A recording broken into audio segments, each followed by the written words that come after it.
हे friends WhatsApp, आप सभी के बहुत ही ज्यादा रीइंकार्नेशन एनिमे के डिमांड के बाद हम लोग एक और नए बेस्ट रीइंकार्नेशन एनिमे की एक्सप्लेनेशन लेके आ चुके हैं हमारे चैनल पे, जिसका जो मेन कैरेक्टर है वो बहुत ही ज्यादा एकदम ओवर पावर्ड होता है। सोचो कि तुम्हें दोबारा जन्म लेने का मौका दिया जाए, लेकिन जैसे ही तुम जन्म लेते हो तो तुम्हें पता चलता है कि तुम्हारे जो माँ बाप है वो किंग है। तुम खुश होते ही हो कि उतनी ही देर में तुम्हें बहुत ही बड़ा झटका लगता है। तुम्हारे जो माँ बाप है वो तुम्हें अबेंडन कर रहे होते हैं क्योंकि तुम्हारे अंदर कोई भी शक्ति नहीं रहती है। लेकिन तुम बिल्कुल भी निराश नहीं हो क्योंकि तुम्हारे पास जो शक्तियां हैं वो इतनी ज्यादा एकदम अनमेजरेबल है कि तुम्हारे जो माँ बाप थे वो भी उसे मेजर नहीं कर पाए थे। इसी कारणवश अब तुम्हें जो है अपनी दुनिया में खुद का राह खुद ही ढूंढना पड़ेगा। इसी स्टोरी ब्रीफ के साथ हम चलते हैं इस स्टोरी के मेन प्लॉट के ऊपर। एपिसोड के स्टार्टिंग में हम लोग हमारे मेन कैरेक्टर को देखते हैं जो कि बहुत ही ज्यादा एकदम निराश होकर अपने कमरे में बैठा हुआ रहता है क्योंकि वो बहुत ही ज्यादा एकदम बुली हुआ करता था हाई स्कूल में, इसलिए वो अब स्कूल जाना ही बंद कर दिया होता है और दिन भर बस गेम खेलते रहता है वो। और अचानक से एक दिन उसके सामने बहुत ही ज्यादा एकदम चमकदार रोशनी आती है और वो दूसरी जगह टेलीपोर्ट हो जाता है। वहाँ जैसे ही वो रियलाइज करता है कि ये जगह कुछ और नहीं स्वर्ग ही है, तो उसे पता चल जाता है कि वो अपनी दुनिया में बैठे बैठे ही मारा गया। उसके सामने एक गॉडेस आई हुई रहती है और वो उसे बोलती है कि कांग्रेचुलेशंस, तुम सिलेक्ट हो चुके हो दूसरी दुनिया में रीइंकार्नेट होने के लिए और मैं तुम्हें बहुत ही ज्यादा एकदम ओवर पावर्ड शक्तियां भी दूंगी, इसलिए तुम्हें खुश होना चाहिए। तो जो हमारा मेन कैरेक्टर था इस चीज को सुनने के बाद रियलाइज करता है कि हाँ, अब उसके पास एक और मौका है कि अपनी जिंदगी वो बहुत ही ज्यादा शांति से बिता सकता है, इसलिए वो एक्साइटेड होते हुए इस ऑफर के लिए हाँ कह देता है। और फिर जो गॉडेस रहती है वो हमारे मेन कैरेक्टर को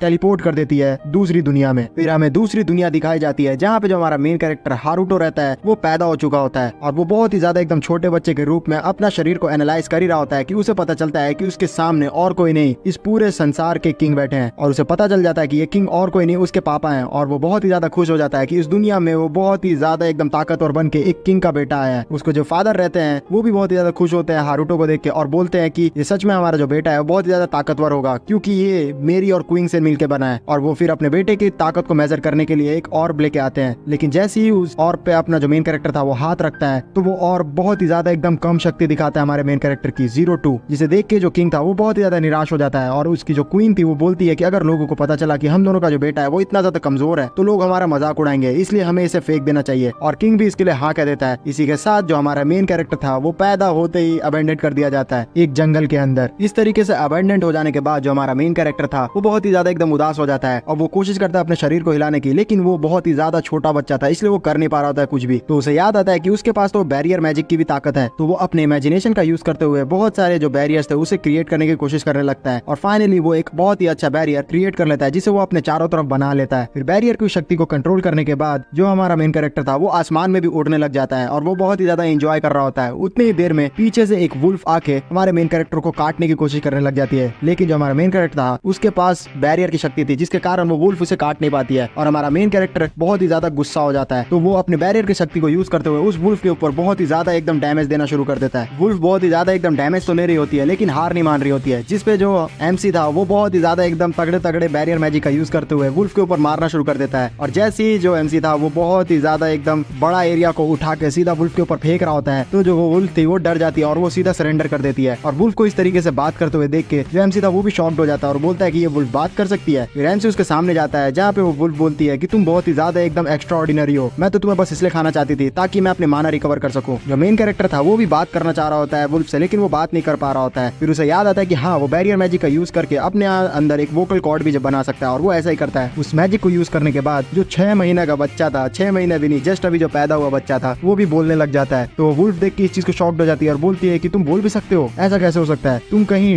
रीइंकार्नेट हुए डीमन लॉर्ड तो नहीं हो। तो जो हारुतो था उसे सच बताने ही वाला होता है, लेकिन वो रुक जाता है और बोलता है कि पिछली जिंदगी में बहुत ही ज्यादा लूजर हुआ करता था तो मैं यहाँ सच्चाई तो नहीं बता सकता। तो वो बता देता है कि हाँ, मैं रीइंकार्नेट हुआ डीमन लॉर्ड हूँ। तो जो वुल्फ थी वो इस चीज को सुनने के बाद बोलती है कि अच्छा, तभी मैं समझू कि मैं तुम्हें हरा क्यों नहीं पाई थी, क्योंकि डीमन लॉर्ड को हराना कोई आम बात नहीं है। और फिर जो हारुतो था उसे बोलता है कि हाँ, तुम समझ गई ना, अब तो चले जाओ यहाँ से, और वहाँ से जाने लग जाता है। लेकिन जो वुल्फ थी वो वहाँ से जाने के लिए तैयार ही नहीं होती है और वो बोलती है कि तुमने अब मुझे हरा दिया है, इसलिए मैं तुम्हारी अब गुलाम बन चुकी हूँ, तुम जो भी कहोगे मैं वही करूंगी। अब हम दोनों के बीच में एक कॉन्ट्रैक्ट बन चुका है। लेकिन जो हारुतो था वो इसके साथ कॉन्ट्रैक्ट बनाना ही नहीं चाह रहा होता है, लेकिन जो ये वुल्फ थी वो पीछे पड़ चुकी होती है एकदम हारुतो के और बोलती है कि नहीं, अब हमें ये साथ में रहना ही पड़ेगा। तो हारुतो वहाँ से भागने की कोशिश करता ही है कि वो बहुत ही ज्यादा एकदम थकने की वजह से जमीन पे गिर जाता है, जिसे देख के जो फॉक्स रहती है जिसका नाम असल में फ्ले होता है वो डर जाती है और वो बोलती है कि आखिरकार यार क्या हो गया मास्टर को। तो हारुतो बोलता है कि मैं बहुत ही ज्यादा एकदम थक चुका हूँ, मैं बच्चा हूँ ना, तो मुझे खाने की जरूरत है, मुझे अभी दूध पीना है। तो इस चीज को सुन के जो फ्ले थी वो बोलती है कि मैं समझ गई और वो बहुत ही ज्यादा एकदम जायंट अवतार से सीधा एक लड़की में तब्दील हो जाती है, लेकिन उसने कपड़े नहीं पहने होते हैं। तो जो जो हारुतो था वो शर्मा जाता है और अपने बैरियर मैजिक का यूज करते हुए उसके लिए कपड़े बना देता है। उसे पहनने के बाद वो और भी ज्यादा एकदम अच्छी लग रही होती है। ये दोनों बात इन दोनों के बीच में हो ही रही होती है कि उतनी देर में यहाँ पे एक आदमी आ जाता है। तो जो फ्ले थी वो बोलती है हारुतो को कि क्या मैं उसे मार दूं? तो हारुतो बोलता है कि नहीं नहीं, तुम यहाँ पे एक काम करो, तुम उससे जाके बात करो, मैं तुम्हारे कान में जो भी बोलूंगा तुम उससे वही बोलना। और फिर वो आदमी वहाँ सामने आ जाता है जो कि तुरंत आते हुए इस फ्ले को बोलता है कि मैं उस बच्चे को ले जाना चाहता हूँ। तो फ्ले मना कर देती है। तो वो बोलता है कि तुम्हारा क्या हक बनता है, ये मेरे रिलेटिव का बच्चा है इसलिए मैं यहाँ से ले जाना चाहता हूँ। दरअसल बात ऐसी है कि ये जो बच्चा है उसे अबेंडन कर दिया गया है उसके शक्तियों के कारण, और मैं जानता हूँ कि यहाँ जो है कोई भी बच्चा ये डिजर्व नहीं करता है। और वैसे भी यहाँ पूरे जगह पे मेरी जो बीवी है उसके अंदर जो बच्चा था वो भी मारा जा चुका है, इसलिए मुझे ये बहुत ही ज्यादा एकदम अफसोस वाली बात लग रही है कि जो बच्चा इस दुनिया में आया उसे जीने का तो हक होना ही चाहिए। तो फ्ले इस चीज को सुन के गुस्सा हो जाती है और बोलती है कि तुम इंसान बहुत ही ज्यादा अजीब हो, पहले तुम लोग बच्चे को छोड़ देते हो फिर वापस लेने के लिए आ जाते हो। और इतनी ज्यादा इमोशनल स्टोरी सुनने के बाद जो फ्ले रहती है वो रोने लग जाती है। तो जो आदमी था वो बोलता है कि चलो एक डील करते हैं, मैं यहाँ पे इस बच्चे को ले जाता हूँ साथ में, और तुम अगर उसको मास्टर मानती हो तो तुम भी उसके साथ चल सकती हो और मैं तुम्हें उसका पर्सनल अटेंडेंट बना दूंगा। तो इस चीज के लिए जो फ्ले रहती है वो भी खुशी खुशी मान जाती है। और फिर इसी के साथ ये जो आदमी रहता है वो हारुतो को अडॉप्ट कर लेता है और उसकी जो टोकरी थी उसको कुचल देता है और वहाँ ब्लड गिरा देता है ताकि ऐसा लगे लोगों को कि हारुतो को किसी ने मार दिया। इसी के साथ काफी साल बीत जाते हैं और हम लोग देखते हैं कि जो हारुतो था वो इस आदमी के साथ ही रहने लग जाता है जिसका नाम होता है गोल्ड। बड़े होने के बाद हारुतो की एक बहन भी हो चुकी होती है जिसका नाम शार्लेट होता है, लेकिन वो हारुतो को पसंद नहीं किया करती है, जिससे हारुतो बहुत ही ज्यादा एकदम परेशान रहता है। लेकिन वो जो उसकी बहन थी शार्लेट वो फ्ले को बहुत ही ज्यादा पसंद किया करती है और वो फ्ले से जिद करती है कि क्या वो उसके साथ खेलेगी, जिसपे जो फ्ले थी वो मना कर देती है और बोलती है कि हारुतो के साथ मेरा कुछ काम है। जिसपे जो हारुतो था वो बोल देता है कि तुम अभी कोई भी काम मत करो, जाओ तुम शार्लेट के साथ खेल सकती हो। तो जो फ्ले थी वो इस चीज के लिए तैयार हो जाती है और उसकी बहन और फ्ले साथ में खेलने लग जाते हैं और वो बहुत ही ज्यादा खुश लग रही होती है। दूर से हारुतो अपनी बहन को देख रहा होता है तो उसे बहुत ही ज्यादा बुरा लग रहा होता है कि आखिरकार उसकी बहन उससे दोस्ती क्यों नहीं करना चाहती है। तो जो उसकी माँ थी वो बोलती है कि तुम्हारी जो बहन है वो तुमसे बहुत ही ज्यादा शाय रहती है, मैं क्या कहती हूँ कि तुम उसे खुश करने के लिए कुछ उसके लिए तोहफा का इंतजाम करो, क्योंकि आगे चल के तुम हमारे परिवार के उत्तराधिकारी हो सकते हो, इसलिए तुम इस बात से बिल्कुल भी बुरा मत माना, तुम्हारी बहन तुमसे बात नहीं करती है। तो हारुतो इस चीज के लिए मान जाता है और फिर बोलता है कि ठीक है मैं ऐसा ही करूंगा। फिर कुछ समय बीतता है और हारुतो जो अपने कमरे में रहता है और कुछ चीज को सोच रहा होता है कि अगर वो यहाँ से जाने की भी कोशिश करता है तो जो उसकी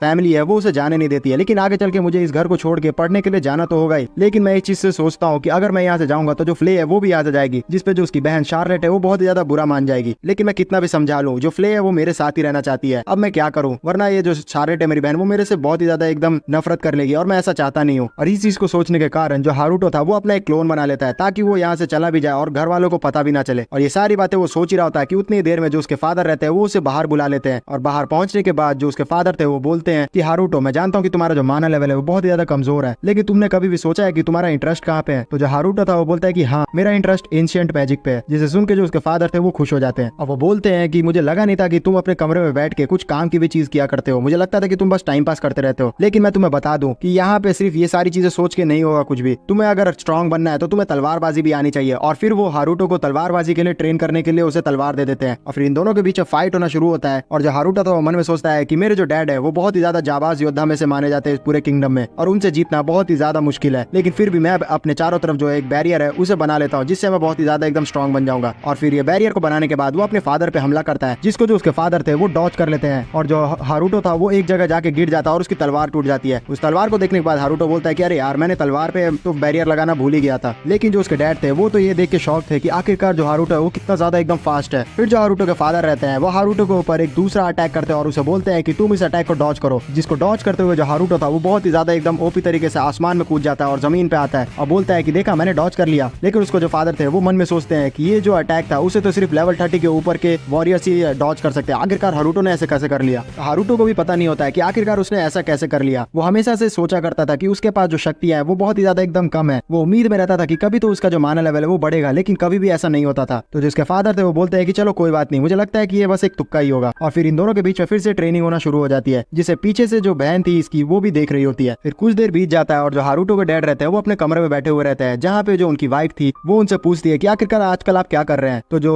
हारुतो के डैड थे वो बोलते हैं कि मैं यहाँ पे आजकल हारुतो को ट्रेनिंग दे रहा हूँ तलवारबाजी की। तो जो उसकी माँ थी वो खुश हो जाती है इस चीज को सुन के, जिसपे जो उसके फादर थे वो बोलते हैं कि लेकिन मुझे एक चिंता सताई जा रही है, आजकल जो हारुतो है वो बहुत ज्यादा मुझे स्ट्रॉन्ग लगता है, मुझे ऐसा लगता है कि कहीं वो रीइंकारनेट हुआ डेविल किंग तो नहीं है। शायद से इसी कारणवश जो एक बहुत ही ज्यादा स्ट्रॉन्ग डेविल है फ्ले, वो भी उसकी शक्ति को कंट्रोल नहीं कर पाती है और उसकी गुलाम बन के बैठी हुई है। जिसपे जो उसकी माँ थी वो बहुत ही ज्यादा एकदम उदास हो जाती है और बोलती है कि नहीं ऐसा नहीं हो सकता, जो हारुतो है वो इंसान ही है, मैं जानती हूँ। तो जो उसके फादर थे वो कंसोल करने लग जाते हैं उसकी माँ को और बोलते हैं कि हाँ हाँ मैं भी जानता हूँ, जो हारुतो है वो बहुत ही ज्यादा प्यारा बच्चा है। फिर कुछ समय बीत जाता है और हमें हारूटो को कमरे के अंदर बैठे हुए दिखाया जाता है, जिसपे वो बैठे बैठे सोच रहा होता है कि आजकल जो मेरे फादर गोल्ड है वो बहुत ही ज्यादा एकदम बिजी रह रहे हैं, जिसके कारण मुझे तलवारबाजी भी नहीं करनी पड़ रही है, मुझे बहुत ही ज्यादा मजा आ रहा है आराम करते हुए। लेकिन फिर उसे अपने घर के बाहर से आवाज आनी शुरू हो जाती है और वो तुरंत ही जाके देखता है तो उसे पता चलता है कि उसके घर के बाहर बहुत सारे जो सोल्जर्स थे वो डैमेज होके पड़े हुए थे। तो बाहर जैसे ही जाता है तो वो देखता है कि उसके फादर जो रहते हैं वो वहीं खड़े रहते हैं और वो बोलते हैं हारूटो को कि हारूटो, मैं तुमसे माफी चाहता हूँ कि मैंने तुमसे बात छुपा के रखी। हाल ही में जो हमारा किंगडम है उसके बाहर कोई चोर डकैतों की बहुत ही ज्यादा एकदम मारकाट वाली न्यूज आनी शुरू हो गई थी, जिसको पड़ताल करने के लिए हम लोग जंगल में गए थे, लेकिन मेरी लापरवाही की वजह से मेरे जितने भी सोल्जर्स हैं वो मारे गए। मैंने ढंग से प्लान नहीं किया था और बहुत सारे लोग जो है वो घायल भी हो गए। तो इस चीज को सुन के जो फ्ले रहती है वो हारूटो के सामने बोलती है कि तुम्हारे डैड तो कितने ज्यादा कमजोर है, वो नॉर्मल से एकदम चोर डकैतों से मारे गए। तो जो हारूटो था वो सुन के बहुत ही ज्यादा गुस्सा हो जाता है और बहुत ही सीरियस होते हुए बोलता है कि ये मजाक की बात नहीं है, तुम अब से शांत रहोगी। तो जो फ्ले थी वो सुन के ये चीज बहुत ही ज्यादा एकदम डर जाती है और वो शांत हो जाती है। फिर हारूटो इन सोल्जर्स के बीच में से एकदम गुजरने लग जाता है और अपने बैरियर मैजिक का यूज करते हुए इन सारे सोल्जर्स को ठीक कर देता है। और जो फ्ले के फादर थे वो भी इस चीज को देख के एकदम शॉक्ड हो जाते हैं कि आखिरकार ऐसा कैसे हो गया। जो फ्ले था वो दिन प्रतिदिन बहुत ही ज्यादा एकदम स्ट्रांग होते जा रहा था और अपने बैरियर मैजिक पे वो बहुत ही ज्यादा एकदम कंट्रोल किए जा रहा था। फिर शाम हो जाती है जहाँ पे जो फ्ले थी वो अभी भी एकदम अपना मुंह चुप करके बैठी हुई थी और जो हारूटो था वो उसे देखता है तो बोलता है कि फ्ले अभी तक तुम क्यों बोल नहीं रही हो। फिर हारूटो को याद आता है कि हाँ उसने ही ऑर्डर दिया था फ्ले को शांत रहने के लिए। फिर वो फ्ले को बोलता है कि तुम अब बोल सकती हो, मैं तुमसे माफी चाहता हूँ कि मैंने तुम्हें इतना देर के लिए यहाँ पे बोल दिया कुछ भी। तो जो फ्ले थी वो बोलती कि नहीं मैं माफी चाहती हूँ, मुझे ही कुछ सही से समझना चाहिए था और इतना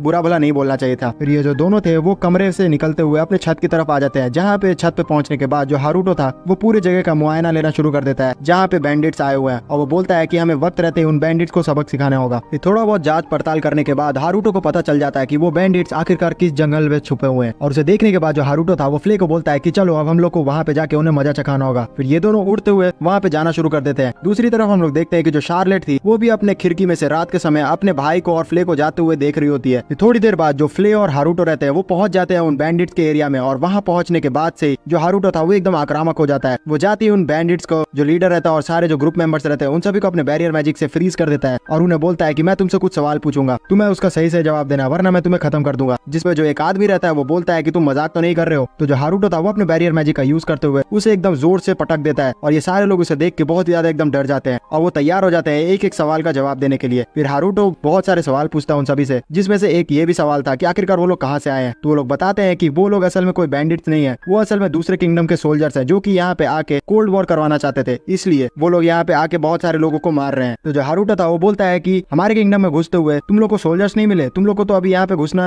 मिलना ही नहीं चाहिए था। तो वो लोग बोलते हैं कि तुम्हें अभी तक समझ में नहीं आया, हमें बाहर से कोई बैकिंग मिल रही है इसलिए हम लोग यहाँ पे आराम से आ पाए हैं। तो हारूटो मन में सोचता है कि आखिरकार ऐसे कैसे हो सकता है, अगर कोई आदमी यहाँ पे आ चुका है तो उसका जो कंट्रोल है वो मेरे फादर से भी ज्यादा होना चाहिए, इसका मतलब फादर से ऊपर जो लोग हैं वो कुछ ना कुछ रॉयल गार्ड से बदला लेना चाहते हैं, इसलिए वो लोग ऐसा करवा रहे हैं। फिर हारूटो को सारी नेसेसरी इन्फॉर्मेशन मिल चुकी होती है और वो फ्ले को बोल देता है कि इन सारे लोग को आग लगा दो। तो वो लोग बोलते हैं कि हमने तो तुम्हारी सारी बातें मान ली थी, तो तुम ऐसा क्यों कर रहे हो। तो हारूटो बोलता है कि मैंने अभी तक तुम्हें ये नहीं बताया था कि मेरे जो फादर है वो गोल्ड है और मैं उनका बदला लेने के लिए यहाँ पे आया, तुमने आखिरकार उनको हाथ कैसे लगा दी। फिर थोड़ी देर बाद जो फ्ले रहती है वो पूरे जगह को आग लगा देती है और जो हारूटो था वो इन सारे इंसिडेंट्स के ऊपर एक लेटर लिख के एनोनिमस अपने फादर को भेज देता है। फिर हमें सुबह का सीन दिखाया जाता है जहाँ पे जो गोल्ड रहता है उसको सारी बातें एकदम पता चल जाती है उस एनोनिमस लेटर से और वो सोचता है कि आखिरकार ऐसे कैसे हो सकता है, जो एम्पायर है वो इतना बड़ा गद्दार को कैसे पाल सकता है। मुझे शुरू से ही लग रहा था कि वो जो बैंडिट्स है वो नॉर्मल बैंडिट्स नहीं है। तो जो बेटी रहती है गोल्ड की वो पूछती है उससे कि आखिरकार यहाँ पे क्या हो रहा है और उन चोरों को आग किसने लगा दी। तो जो गोल्ड था वो बताता है शार्लेट को कि उसको और किसी ने नहीं, फ्ले ने ही आग लगाई है, क्योंकि वो जो फ्ले है वो बहुत ही ज्यादा एकदम ताकतवर डीमन में से एक है, वो मुझसे भी ज्यादा ताकतवर है और उसके अलावा ये काम कोई भी नहीं कर सकता। तो इस चीज को सुन के जो शार्लेट थी वो थोड़ा बहाना मारने लग जाती है अपने फादर से और बोलती है कि मैं कहीं ऐसे ही घूमने के लिए जा रही हूँ। और बाहर निकलने के बाद वो डायरेक्टली चली जाती है फ्ले के सामने और उससे पूछ डालती है कि क्या यहाँ पे रात के समय तुम और मेरे भाई कहीं पे घूमने गए थे। मुझे ऐसा लगता है कि हारूटो के दो क्लोन्स हैं, क्योंकि तुम दोनों को मैंने जैसे ही बाहर जाते हुए देखा वैसे ही मैं हारूटो के कमरे में गई और वहाँ पे मैंने देखा कि हारूटो सो रहा है, लेकिन मैं उसका माना सेंस नहीं कर पा रही थी और मुझे ये चीज पता था कि जो हारूटो है वो बहुत ही ज्यादा कमजोर है क्योंकि उसके अंदर कोई माना ही नहीं है। तो जो फ्ले थी वो बोलती है कि तुम पागल मत बनो, यहाँ पे जो हारूटो है वो बहुत ही ज्यादा एकदम ताकतवर है, इतना ताकतवर कि मुझ जैसी ताकतवर जो डीमन है वो भी उनका कुछ नहीं बिगाड़ सकती। तो उसकी जो बहन रहती है वो पूछती है कि तुम बता सकती हो आखिरकार हारूटो असलियत में है कौन। तो जो फ्ले थी वो बोलती है कि मैं जानती तो हूँ लेकिन मैं तुम्हें बता नहीं सकती और तुम्हें अभी जानना भी नहीं चाहिए। फिर थोड़ी देर बाद जो फ्ले रहती है वो ये सारी बातें जाके हारूटो को बता देती है। तो जो हारूटो था वो बोलता है कि अच्छा, मुझे लगा नहीं था कि जो शार्लेट है उसे पता चल जाएगा मेरे क्लोन के बारे में। तो फ्ले भी उससे पूछती है उसके क्लोन के बारे में, जिसपे जो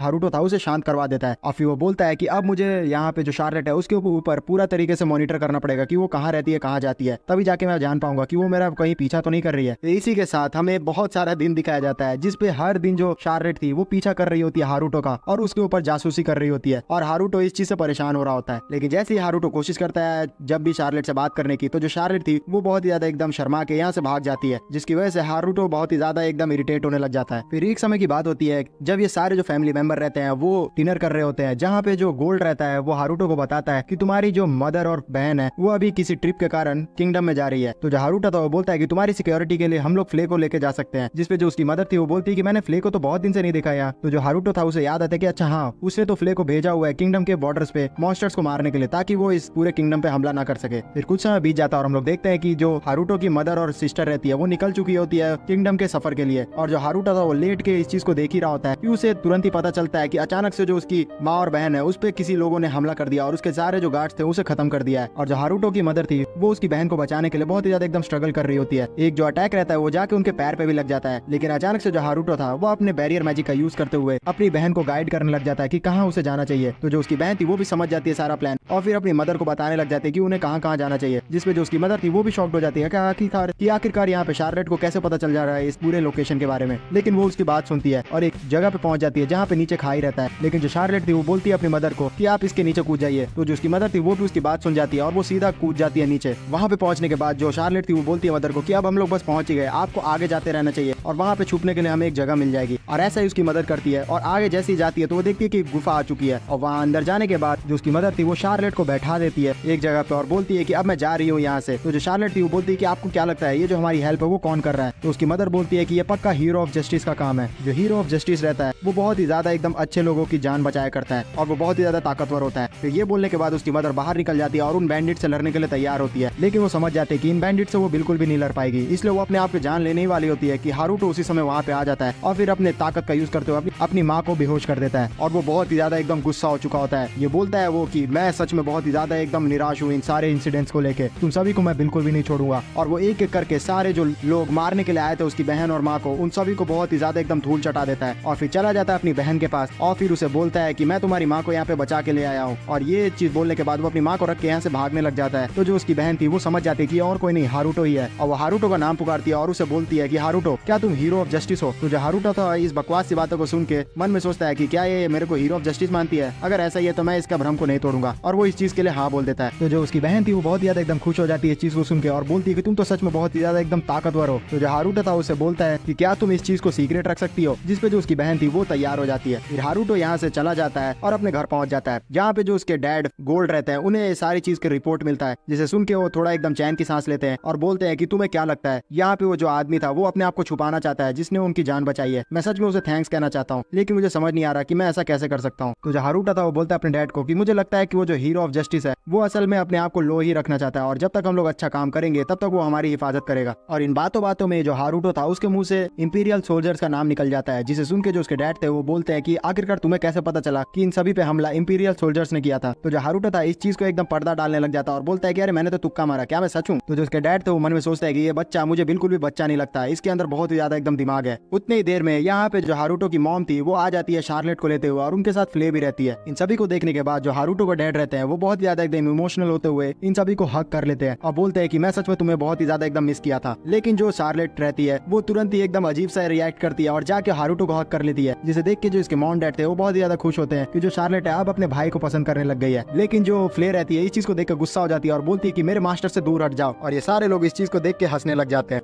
फिर कुछ समय बीत जाता है और इसी तरीके से जो शार्लेट और हारुतो रहते हैं उनके बीच में बहुत ही ज्यादा एकदम अच्छी दोस्ती हो चुकी होती है। जो शार्लेट रहती है एक दिन चली जाती है हारुतो के कमरे में जहाँ पे जो हारुतो था उसे देख के एकदम डर जाता है और उससे पूछता है कि आखिरकार तुम यहाँ पे क्यों आई हो, जिसपे शार्लेट बोलती है कि मैं तो यहाँ पे बस ऐसे ही आपको देखने के लिए आई थी। और तुरंत ही उसका नजर चला जाता है हारुतो के सर्विलेंस डिवाइस के ऊपर और वो पूछ डालती है हारुतो से कि आखिरकार ये क्या है। तो हारुतो उसे बताता है कि और कुछ नहीं बस एक सर्विलेंस डिवाइस है। तो जो शार्लेट रहती है वो उस सर्विलेंस डिवाइस के पास चली जाती है जहाँ पे जाने के बाद वो उसे देख के बहुत बहुत ही ज्यादा एकदम खुश हो रही होती है, उसे ऐसी चीज पहली बार देखने को मिली होती है। फिर वो पूछती है हारुतो से कि आखिरकार आपने ये कैसे बनाया है। तो हारुतो बोलता है कि मैं भी इसके बारे में ज्यादा कुछ नहीं जानता हूँ, मुझे लगता है कि ये कोई फॉरबिडन मैजिक है या फिर हो सकता है कि ये कोई छुपा हुआ मैजिक है। तो जो शार्लेट थी वो बोलती है कि नहीं, मुझे नहीं लगता कि ऐसा है, क्योंकि मैं जानती हूँ कि ऐसे बहुत सारे जो मैजिक्स है उसकी किताबें मैंने लाइब्रेरी के अंदर देखी है। और फिर ये बोलने के बाद जो शार्लेट थी वो हारुतो को लेके कैसल की लाइब्रेरी में चली जाती है, जहाँ पे बहुत सारे किताबें रखी हुई थी, जिसे देख के जो हारुतो था वो भी एकदम शॉक्ड हो जाता है कि कैसल के अंदर इतना बड़ा लाइब्रेरी था, उसे पता भी नहीं था इसके बारे में। फिर जो शार्लेट थी उसके लिए कुछ मतलब की किताबें ले आती है जिसके अंदर फॉरबिडन मैजिक्स की नॉलेज लिखी हुई थी। इन सभी को देख के जो हारुतो था वो बोलता है कि अच्छा, तो इन हो सकता है इसका मतलब कि मेरा जो बैरियर मैजिक है वो भी एक फॉरबिडन मैजिक में से ही एक हो। और फिर उन सारी किताबों को हारुतो पढ़ना शुरू कर देता है, जिसपे जो शार्लेट रहती है उससे थोड़े बहुत एकदम टर्म्स बताना शुरू कर देती है उस किताब के बारे में, जिसे देख के जो हारुतो था वो शॉक्ड हो रहा होता है कि आखिरकार शार्लेट इतनी छोटी है और इतना मुश्किल जो किताब है वो कैसे पढ़ पा रही है वो। तो शार्लेट बताती है कि कभी कभी जो फ्ले और मॉम है वो उसकी हेल्प किया करती है किताबें पढ़ने में। और फिर उसके बाद वो रिक्वेस्ट करती है हारुतो से कि क्या वो भी किताबें पढ़ने में उसकी हेल्प करेगा। तो हारुतो इसके लिए मान जाता है। फिर वो जो शार्लेट थी वो आके उसके लैब में बैठ जाती है, और फिर लैब में जैसे ही बैठती है तो हारुतो थोड़ा अनकंफर्टेबल हो जाता है और बोलता है कि तुम ऐसे क्यों बैठ रही हो, तो बगल में चेयर तो है ही। तो जो शार्लेट थी वो बोलती है कि नहीं नहीं, मेरी जो मॉम है और फ्ले है वो ऐसे ही बैठा के मुझे पढ़ाती है, इसलिए मैं भी ऐसे ही बैठ के पढ़ूंगी। फिर ना चाहते हुए भी हारुतो को ऐसे ही बैठ के पढ़ाना पड़ता है उसे, जिसमें पढ़ते पढ़ते जो हारुतो था उसे लगता है कि ये सारी जो 3-4 चीजें हैं वो जापानीज कल्चर से मुझे अडेप्ट की हुई लग रही है, और यार मैंने काफी समय से एनीमे भी नहीं देखी है। और जैसे ये चीज सुनती है शार्लेट कि एनीमे भी कोई चीज है, तो वो पूछती है कि आखिरकार ये क्या है। हारुतो ये चीज सुनने के बाद शार्लेट से बोलता है कि नहीं यार, मैं तुम्हें कुछ बता नहीं सकता इसके बारे में। तो जो शार्लेट थी वो जिद करने लग जाती है हारुतो से, जिसकी वजह से जो हारुतो था उसको बताना पड़ जाता है शार्लेट को सारे एनीमे के बारे में। वो बहुत ही ज्यादा एकदम इंटरेस्ट से बताता है शार्लेट को, जिसपे जो शार्लेट थी वो बहुत ही ध्यान से सुनती है और बहुत ही ज्यादा एकदम खुश हो जाती है, और फिर जिद करने लगती है हारुतो से कि वो भी एनीमे देखना चाहती है। जिसके बाद जो हारुतो था वो अब फंस चुका होता है, अब उसे कुछ भी करके जो शार्लेट है उसका एनीमे दिखाना ही पड़ेगा। वो अपने बैरियर मैजिक को यूज करता है और जापानीज की दुनिया से अपना जो बैरियर मैजिक था उसको कनेक्ट कर लेता है, और वहाँ पे चाइल्ड अकाउंट बनाने के बाद एनीमे दिखाने लग जाता है शार्लेट को। एनीमे देखने के बाद जो शार्लेट थी वो थोड़ा चिंता में होती है कि आखिरकार उसे उसका लैंग्वेज क्यों नहीं समझ में आ रहा है। तो फिर जो हारुतो था वो याद करता है, अच्छा हाँ, इसमें तो जापानीज लैंग्वेज यूज कर रही होगी, मैं ऐसे कैसे बता सकता हूँ इसको। लेकिन फिर उसके बाद वो बोलता है कि हाँ यार, ये 5th क्लास में है तो अभी ये जान सकती है लैंग्वेज सीखना भी। फिर वो जापानीज लैंग्वेज सिखाने लग जाता है शार्लेट को, जिसके बाद जो शार्लेट थी वो डेली जापानीज लैंग्वेज सीखा करती है, जिसके बाद वो धीरे धीरे करके जापानीज लैंग्वेज में बहुत ही ज्यादा एकदम फ्लुएंट हो जाती है। और इसी के साथ साथ हमारे लोग की तरह जो शार्लेट थी वो एनीमे की एडिक्ट हो जाती है और डेली बहुत ही ज्यादा एकदम एनीमे देखने लग जाती है, जिसको देख के जो हारुतो था वो परेशान हो जाता है और बोलता है कि मैं इसका बड़ा भाई हूँ, मैं इस तरह से इसे एडिक्ट होते हुए नहीं देख सकता। इसलिए फिर वो शार्लेट को रिस्ट्रिक्शंस लगा देता है कि अब तुम ज्यादा एनीमे नहीं देखोगी, जिस पे जो शार्लेट थी वो परेशान हो जाती है। जो शार्लेट थी वो परेशान हो जाती है इस चीज से, और वो रिक्वेस्ट करने लग जाती है हारुतो को कि ये रिस्ट्रिक्शंस ना लगा। लेकिन जो हारुतो था वो सोच चुका होता है मन में कि शार्लेट को अगर सुधारना है तो उसे रिस्ट्रिक्शन लगाना ही होगा। जिसके बाद जो शार्लेट थी वो पीछा करने लग जाती है हारुतो का। तो जो हारुतो था उसे बोलता है कि तुम चाहे जितना भी मेरा पीछा कर लो, मैं तुम्हारा जो एनीमे का रिस्ट्रिक्शंस है उसे कम नहीं करने वाला। तो इस चीज को सुन के जो शार्लेट थी वो चिढ़ जाती है और फिर चली जाती है। फिर शाम हो जाती है और जो हारुतो रहता है वो अपने नहाने के लिए तैयारी कर रहा होता है, और वो जैसे ही नहाना शुरू करता है तो देखता है कि शार्लेट उसके बगल में आ चुकी है। तो पूछता है कि आखिरकार तुम यहाँ पे क्यों आ गई हो। तो जो शार्लेट थी वो बोलती है कि आप ही ने बोला था ना कि चले जाओ, तो मैं उनसे परमिशन ले ली कि मैं नहा सकती हूँ। तो जो हारुतो था वो बाहर जाता है और फिर उसके बाद दोनों साथ में मिलकर नहाते हैं, फिर बाहर निकलते हैं। बाहर निकलने के बाद जो हारुतो था वो सोने चला जाता है, और जैसे ही आधी रात में उसका नींद खुलता है तो उसे पता चलता है कि जो शार्लेट है वो उसके बगल में ही आके सो रही है। जिस चीज को देख के वो थोड़ा शॉक्ड हो जाता है कि शार्लेट जो है वो बहुत ही ज्यादा एकदम क्लोज हो गई है उससे। और दूर से जो इनकी मॉम थी ये भी इस चीज को देख के बहुत ही ज्यादा खुश हो रही थी कि जो भाई बहन है अब उन दोनों में बहुत ही अच्छी दोस्ती हो गई है। फिर अगले दिन का हमें सीन दिखाया जाता है जहाँ पे अचानक से जो हारुतो का डैड रहते हैं उन्हें किसी बैंडिट्स को मारने के लिए जाना पड़ रहा होता है, जिसे देख के जो शार्लेट थी वो थोड़ी परेशान हो रही होती है। और फिर वो हारुतो को बोलती है कि हारुतो, ऐसा नहीं हो सकता कि यहाँ पे कोई भी लड़ाई झगड़ा ना हो, मैं हमेशा शांति चाहती हूँ। तो जो हारुतो था वो बोलता है कि ये सारे लोग यही चाहते हैं, लेकिन हम लोग कुछ नहीं कर सकते इसमें, क्योंकि ये बहुत ही ज्यादा एकदम मुश्किल है।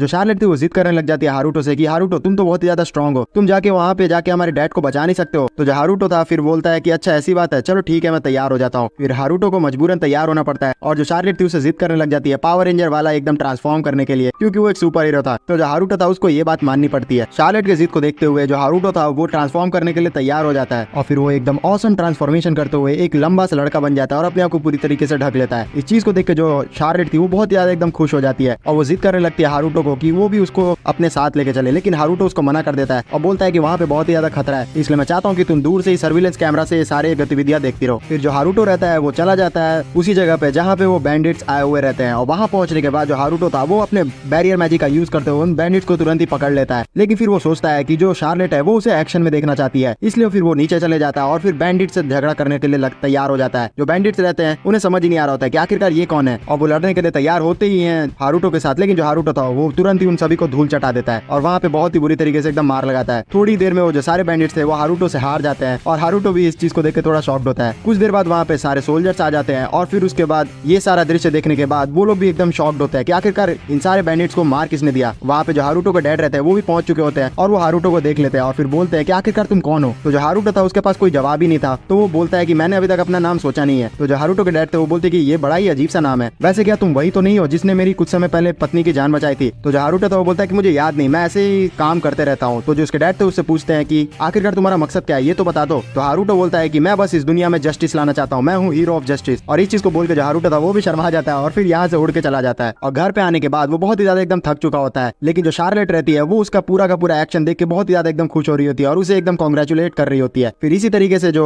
शार्लेट थी वो बहुत ही ज्यादा एकदम जिद करने लगती है हारुतो को आए दिन बहुत ही ज्यादा लोगों को मजा चखाने के लिए, और जितने भी बुरे लोग हैं उनको बहुत ही ज्यादा अच्छी तरीके से सजा देने के लिए, जिसकी वजह से जो हारुतो था वो जगह जगह जाने लग जाता है और उसका नाम ब्लैक नाइट रख देते हैं लोग। जो शार्लेट थी इस चीज से तो बहुत ही ज्यादा खुश हो रही थी, लेकिन जो हारुतो था वो बहुत ही ज्यादा एकदम थके हुए रहता था इस कारण से। दूसरी तरफ जो हारुतो था उसने अपना जो क्लोन था पूरी तरीके से एकदम बना के कंप्लीट कर दिया था। उस क्लोन को जो शार्लेट रहती है वो भी देख लेती है और फिर उसके बाद उसे समझ ही नहीं आ रहा होता है कि इसमें से असली हारुतो कौन है। तो पूछती है हारुतो से, तो हारुतो बोलता है कि तुम्हारा हारुतो इसमें से कोई भी नहीं है। और फिर हारुतो अपने क्लोन को बोलता है कि क्या तुम मेरा जगह लेने के लिए तैयार हो, जिस पे जो उसका क्लोन था वो मना कर देता है। तो जो हारुतो था वो निराश हो जाता है और बोलता है कि अरे यार मैंने तो अपना टाइम वेस्ट किया इसे बना के। फिर कुछ दिन बीतता है और हमें दिखाया जाता है कि इन सभी के घर में रॉयल नाइट आए हुए रहते हैं और वो साथ ही साथ जो प्रिंस और प्रिंसेस रहते हैं उन्हें भी लेके आए हुए होते हैं, जिसके इंतजार में जो हारुतो की फैमिली रहती है वो भी खड़ी रहती है। फिर जैसे ही प्रिंस और प्रिंसेस वहाँ पे पहुंचते हैं तो ये दोनों उनका जो स्वागत था वो करने लग जाता है, जिसपे जो प्रिंस था वो बहुत ही ज्यादा एकदम एरोगेंट था। वो तुरंत ही हारुतो के पास चला जाता है और उसे बोलता है कि तो तुम ही थ्रोन के उत्तराधिकारी, मैं जानता हूँ कि तुम एकदम यूजलेस हो, तुम्हें वैसे भी अडॉप्ट किया गया है। और इस तरीके से फालतू फालतू बातें करने के बाद वो चैलेंज कर देता है हारुतो को लड़ने के लिए, जिसपे जो हारुतो था वो मना नहीं कर पाता है। और फिर जो हारुतो के डैड थे वो रोकना चाह रहे होते हैं इस चीज को, लेकिन जो प्रिंस था वो तो एकदम घमंड में था, उसे ऐसा लग रहा होता है कि वो उसे रोक रहे हैं ताकि वो हारुतो को चोट ना पहुंचा दे। लेकिन यहाँ पे तो कुछ उल्टा ही था। फिर इन दोनों के बीच में लड़ाई होने की शुरुआत हो जाती है, जिसपे जो हारुतो था वो तो एकदम ध्यान ही नहीं दे रहा था इस चीज पे। तो जो प्रिंस रहता है वो बोलता है कि तुम चिंता बिल्कुल भी मत करो, मैं तुम पे एकदम इजी जाने वाला हूँ। और फिर ये बोलने के बाद वो अटैक करने लग जाता है हारुतो के ऊपर। लेकिन जो हारुतो था वो प्रिंस का लेवल देख चुका था, वो 9 था, बहुत ही ज्यादा लो, और वो बहुत ही ज्यादा इजीली एकदम डॉज कर रहा होता है प्रिंस के सारे अटैक को, जिसे देख के जो प्रिंस था वो इरिटेट हो जाता है और वो बोलता है कि आखिरकार तुम मेरे अटैक्स को डॉज क्यों कर रहे हो, मेरा अटैक को तुम खा लो। जिसपे जो हारुतो था वो बोलता है कि ठीक है मुझे तैयारी करने दो। फिर उसके बाद वो अपना बैरियर मैजिक लगा लेता है और सारे जो अटैक्स थे वो हारुतो खाने लग जाता है, जिसे देख के इरिटेट हो जाता है प्रिंस और बोलता है कि तुम यार अटैक कर रहे हो, देखने से तो लग ही नहीं रहा कि तुम अटैक कर रहे हो। जिसपे जो हारुतो था वो बोलता है कि अच्छा तुम यही चाहते हो तो ठीक है, मैं तुम्हें अपनी असली शक्ति दिखाऊंगा। और उसके बाद बहुत ही ज्यादा एकदम ओपी तरीके से जो हारुतो था वो बैंड बजाने लग जाता है प्रिंस की, और जो प्रिंस था वो बहुत ही ज्यादा एकदम इरिटेट हो जाता है कि इतना इजीली ये एकदम नॉर्मल सा बच्चा मुझे कैसे हरा रहा है। जो प्रिंसेस रहती है वो इस चीज को देख के बहुत ही ज्यादा एकदम शॉक्ड होती है और वो हारुतो के डैड से पूछती है कि क्या सच में हारुतो लेवल सिर्फ 2 का है, मुझे तो नहीं लगता, क्योंकि उसका जो मूवमेंट है वो बहुत ही ज्यादा एकदम ऑसम है। तो जो उसके डैड थे वो बोलते हैं कि मुझे भी नहीं पता, असलियत में सच कहूँ तो जो हारुतो है वो भी इस चीज को एक्सेप्ट कर चुका है। दूसरी तरफ जो प्रिंस रहता है लाओस, वो बहुत ही ज्यादा इरिटेट होते हुए लास्ट में एकदम अपना जो फायर मैजिक है उसको एक्टिवेट कर लेता है और हारुतो के ऊपर फेंकने वाला होता है, जिसको देख के जो उसकी बहन थी वो उसे रोकती है, लेकिन वो सुनता नहीं है और सीधा एक जोरदार अटैक कर देता है। लेकिन जो हारुतो था वो अपना बैरियर मैजिक को यूज करता है और सारा का सारा जो उसका फायर था उसे ऑब्जॉर्व कर लेता है। तो जो लाओस था वो बहुत ही ज्यादा एकदम इरिटेट होते हुए बहुत सारे फायर बॉल्स फेंकना शुरू कर देता है हारुतो के ऊपर, लेकिन जो हारुतो था वो एक एक फायर बॉल्स को ऑब्जॉर्व कर लेता है। तो जो लाओस था इरिटेट होते हुए अपनी बहन को बोलता है कि तुम देख रही हो ये कुछ अजीब सा हो रहा है, मेरा जितना भी शक्ति है वो सारा ऑब्जॉर्व हो जा रहा है। तो जो हारुतो था वो बोलता है कि ये सारी मेरे मैजिक के कारण हो रहा है। तो इस चीज को विश्वास नहीं करता है लाओस और बोलता है कि ऐसा बिल्कुल भी नहीं हो सकता। तो जो हारुतो था फिर वो अपना बैरियर मैजिक का शक्ति दिखाता है और फिर अपने बैरियर मैजिक में जितना भी उसने अभी तक फायर बॉल स्टोर करके रखा हुआ था उसे रिपेल करके उसके सामने दिखाने लग जाता है। वो जो फायर बॉल था वो इतना ज्यादा स्ट्रॉन्ग दिख रहा था जिसे देख के जो लाओस था वो भी हार मान जाता है। फिर जो हारुतो था वो बहुत ही इजीली लाओस को हराने के बाद यहाँ से जाने लग जाता है। तो बीच में जो प्रिंसेस रहती है वो आ जाती है और जो उसके भाई ने बहुत ही ज्यादा एकदम बदतमीजी की थी उसके लिए माफी मांगने लग जाती है हारुतो से। तो जो हारुतो था वो बोलता है कि आपको माफी मांगने की जरूरत नहीं है, मैंने वैसे भी उसको माफ कर दिया है। फिर वो जो प्रिंसेस भी पूछती है हारुतो से कि क्या तुम सच में लेवल 2 के हो। तो जो हारुतो था बोलता है कि हाँ मैं लेवल 2 का ही हूँ, और ये चीज बोल के वो अपने कमरे में चले जाता है। और फिर वो सोचता है कि आखिरकार मेरे जो मॉम डैड है उन्होंने मुझे क्यों छोड़ दिया था, शायद से वो मुझे खोज रहे होंगे या फिर नहीं, और ये चीज में वो सोचने के बाद चुपचाप अपने कमरे की तरफ चल जाता है। फिर कुछ समय बाद का हमें सीन दिखाया जाता है जहाँ पे जो शार्लेट थी उसे बोलती है कि उसे कुछ लोग सस्पिशियस लग रहे हैं, हो सकता है कि वो लोग कुछ ना कुछ बुरा काम करने के लिए जा रहे हो। तो जो हारुतो था इस चीज को सुन के मन में सोचता है कि ये जो शार्लेट है वो तो बहुत ही अच्छी एकदम पेट्रोलिंग कर रही है, आए दिन वो मुझे बहुत सारी खबरें दिया करती है जिसकी वजह से मुझे बहुत ही ज्यादा एकदम काम करना पड़ता है। फिर हारुतो को ना चाहते हुए भी इस वाले लोग को भी खत्म करने के लिए जाना पड़ रहा होता है, जिसपे अचानक से फ्ले भी वहाँ पे आ जाती है और फ्ले जो रहती है वो भी बहुत ही ज्यादा एकदम एक्साइटेड हो जाती है और बोलती है कि मैं अपने मास्टर की रक्षा करने के लिए जाऊंगी। तो जो शार्लेट थी वो भी सुन के इस चीज को खुश हो जाती है और बोलती है कि ऐसा सही में एनिमेस में भी होता है कि जो हीरोज होते हैं उनकी हीरोइंस आ जाती है और उनकी बहुत ही ज्यादा एकदम हिफाजत किया करती है। और फिर फ्ले और शार्लेट दोनों मिलकर जिद करने लग जाते हैं हारुतो के सामने कि वो फ्ले को लेके चल जाए, जिसपे जो हारुतो था वो मान जाता है और फिर वो फ्ले को बाहर लेके आ जाता है, जहाँ पे वो फ्ले को समझाता है कि देखो मैं तुम्हें बताना चाहता हूँ कि ये जो हमारी लड़ाई है वो शार्लेट भी देखेगी, इसलिए मैं चाहता हूँ कि तुम खून खराबा बिल्कुल भी मत करो। जिसपे जो फ्ले थी वो मान जाती है और फिर उसी के साथ जो हारुतो था वो ट्रांसफॉर्म होते हुए चला जाता है उन्हीं बैंडिट्स के सामने। और वहाँ जैसे ही वो पहुंचता है तो उन बैंडिट्स को एकदम चौंका देता है, उन्हें समझ नहीं आता कि आखिरकार ये कौन है। लेकिन जो हारुतो था बिल्कुल भी उन्हें मौका नहीं देता और उन पर अटैक करने के लिए बढ़ जाता है। लेकिन जो फ्ले थी वो भी बात नहीं सुनती और वो अपना बड़ा सा फायरबॉल क्रिएट कर लेती है। तो जो हारुतो था उसे मना करता है और बोलता है कि ऐसे तो ये लोग पूरा मर जाएंगे, हमें उन्हें मारना नहीं है। जिसपे जो फ्ले थी थोड़ा देर रुकती है और फिर हारुतो उन पर अटैक करता है, लेकिन जो फ्ले थी वो मानती नहीं है और लास्ट में उनको बहुत ही ज्यादा एकदम बुरी तरीके से मार देती है। फिर जो हारुतो था उसे समझाता है और बोलता है कि आज के लिए तुमने बहुत कुछ कर लिया है, अब मेरे को करने दो। फिर जो फ्ले थी वो मान जाती है और फिर जो हारुतो था लास्ट अटैक करके उन्हें हरा देता है। और फिर हारुतो घर पे आ जाता है जहाँ पे वो बहुत ही बुरी तरीके से एकदम थक चुका होता है इतना ज्यादा काम करके। लेकिन जो शार्लेट थी उसका एनर्जी तो खत्म ही नहीं हो रहा था। वो बोलती है हारुतो से कि तुमने बहुत ही ज्यादा एकदम औसम तरीके से लड़ाई की थी, मैं सच में बहुत ही ज्यादा खुश हूँ तुम्हें देख के। तो जो फ्ले रहती है वो शार्लेट को और भी बड़ा बड़ा के बोलती है कि अभी तो मैंने यहाँ पे अपना पूरा शक्ति यूज भी नहीं किया था, तुम अगर मेरा पूरा शक्ति देखोगी तो तुम तो और भी ज्यादा एकदम शॉक्ड हो जाएगी। तो जो शार्लेट थी वो बिना डरे हुए इस चीज को देख के और भी ज्यादा एकदम खुश हो रही होती है कि जो फ्ले है वो सच में बहुत ही ज्यादा एकदम ताकतवर है। तो जो दूर से हारुतो था इन सारी चीजों को सुन के खुश हो रहा था और मन में सोचता है कि अगर शार्लेट मुझे देखना चाहती है फ्ले के साथ काम करते हुए तो मैं उसके साथ काम करने के लिए खुश हूँ। दूसरी तरफ जो प्रिंस लाओस रहता है वो अभी भी बहुत ही ज्यादा एकदम चिड़ा हुआ रहता है हारुतो से हारने के बाद और वो मन में सोच रहा होता है कि एक दिन मैं जाके उस हारुतो को हरा के रहूंगा। उतनी देर में उसका बटलर वहाँ पे आ जाता है, फिर उसे बोलता है कि प्रिंस यहाँ पे अभी बैंकेट होने वाला है और हम लोग रिक्वेस्ट करते हैं आपसे कि आप शार्लेट को भी उसमें इन्वाइट करें। जिसपे जो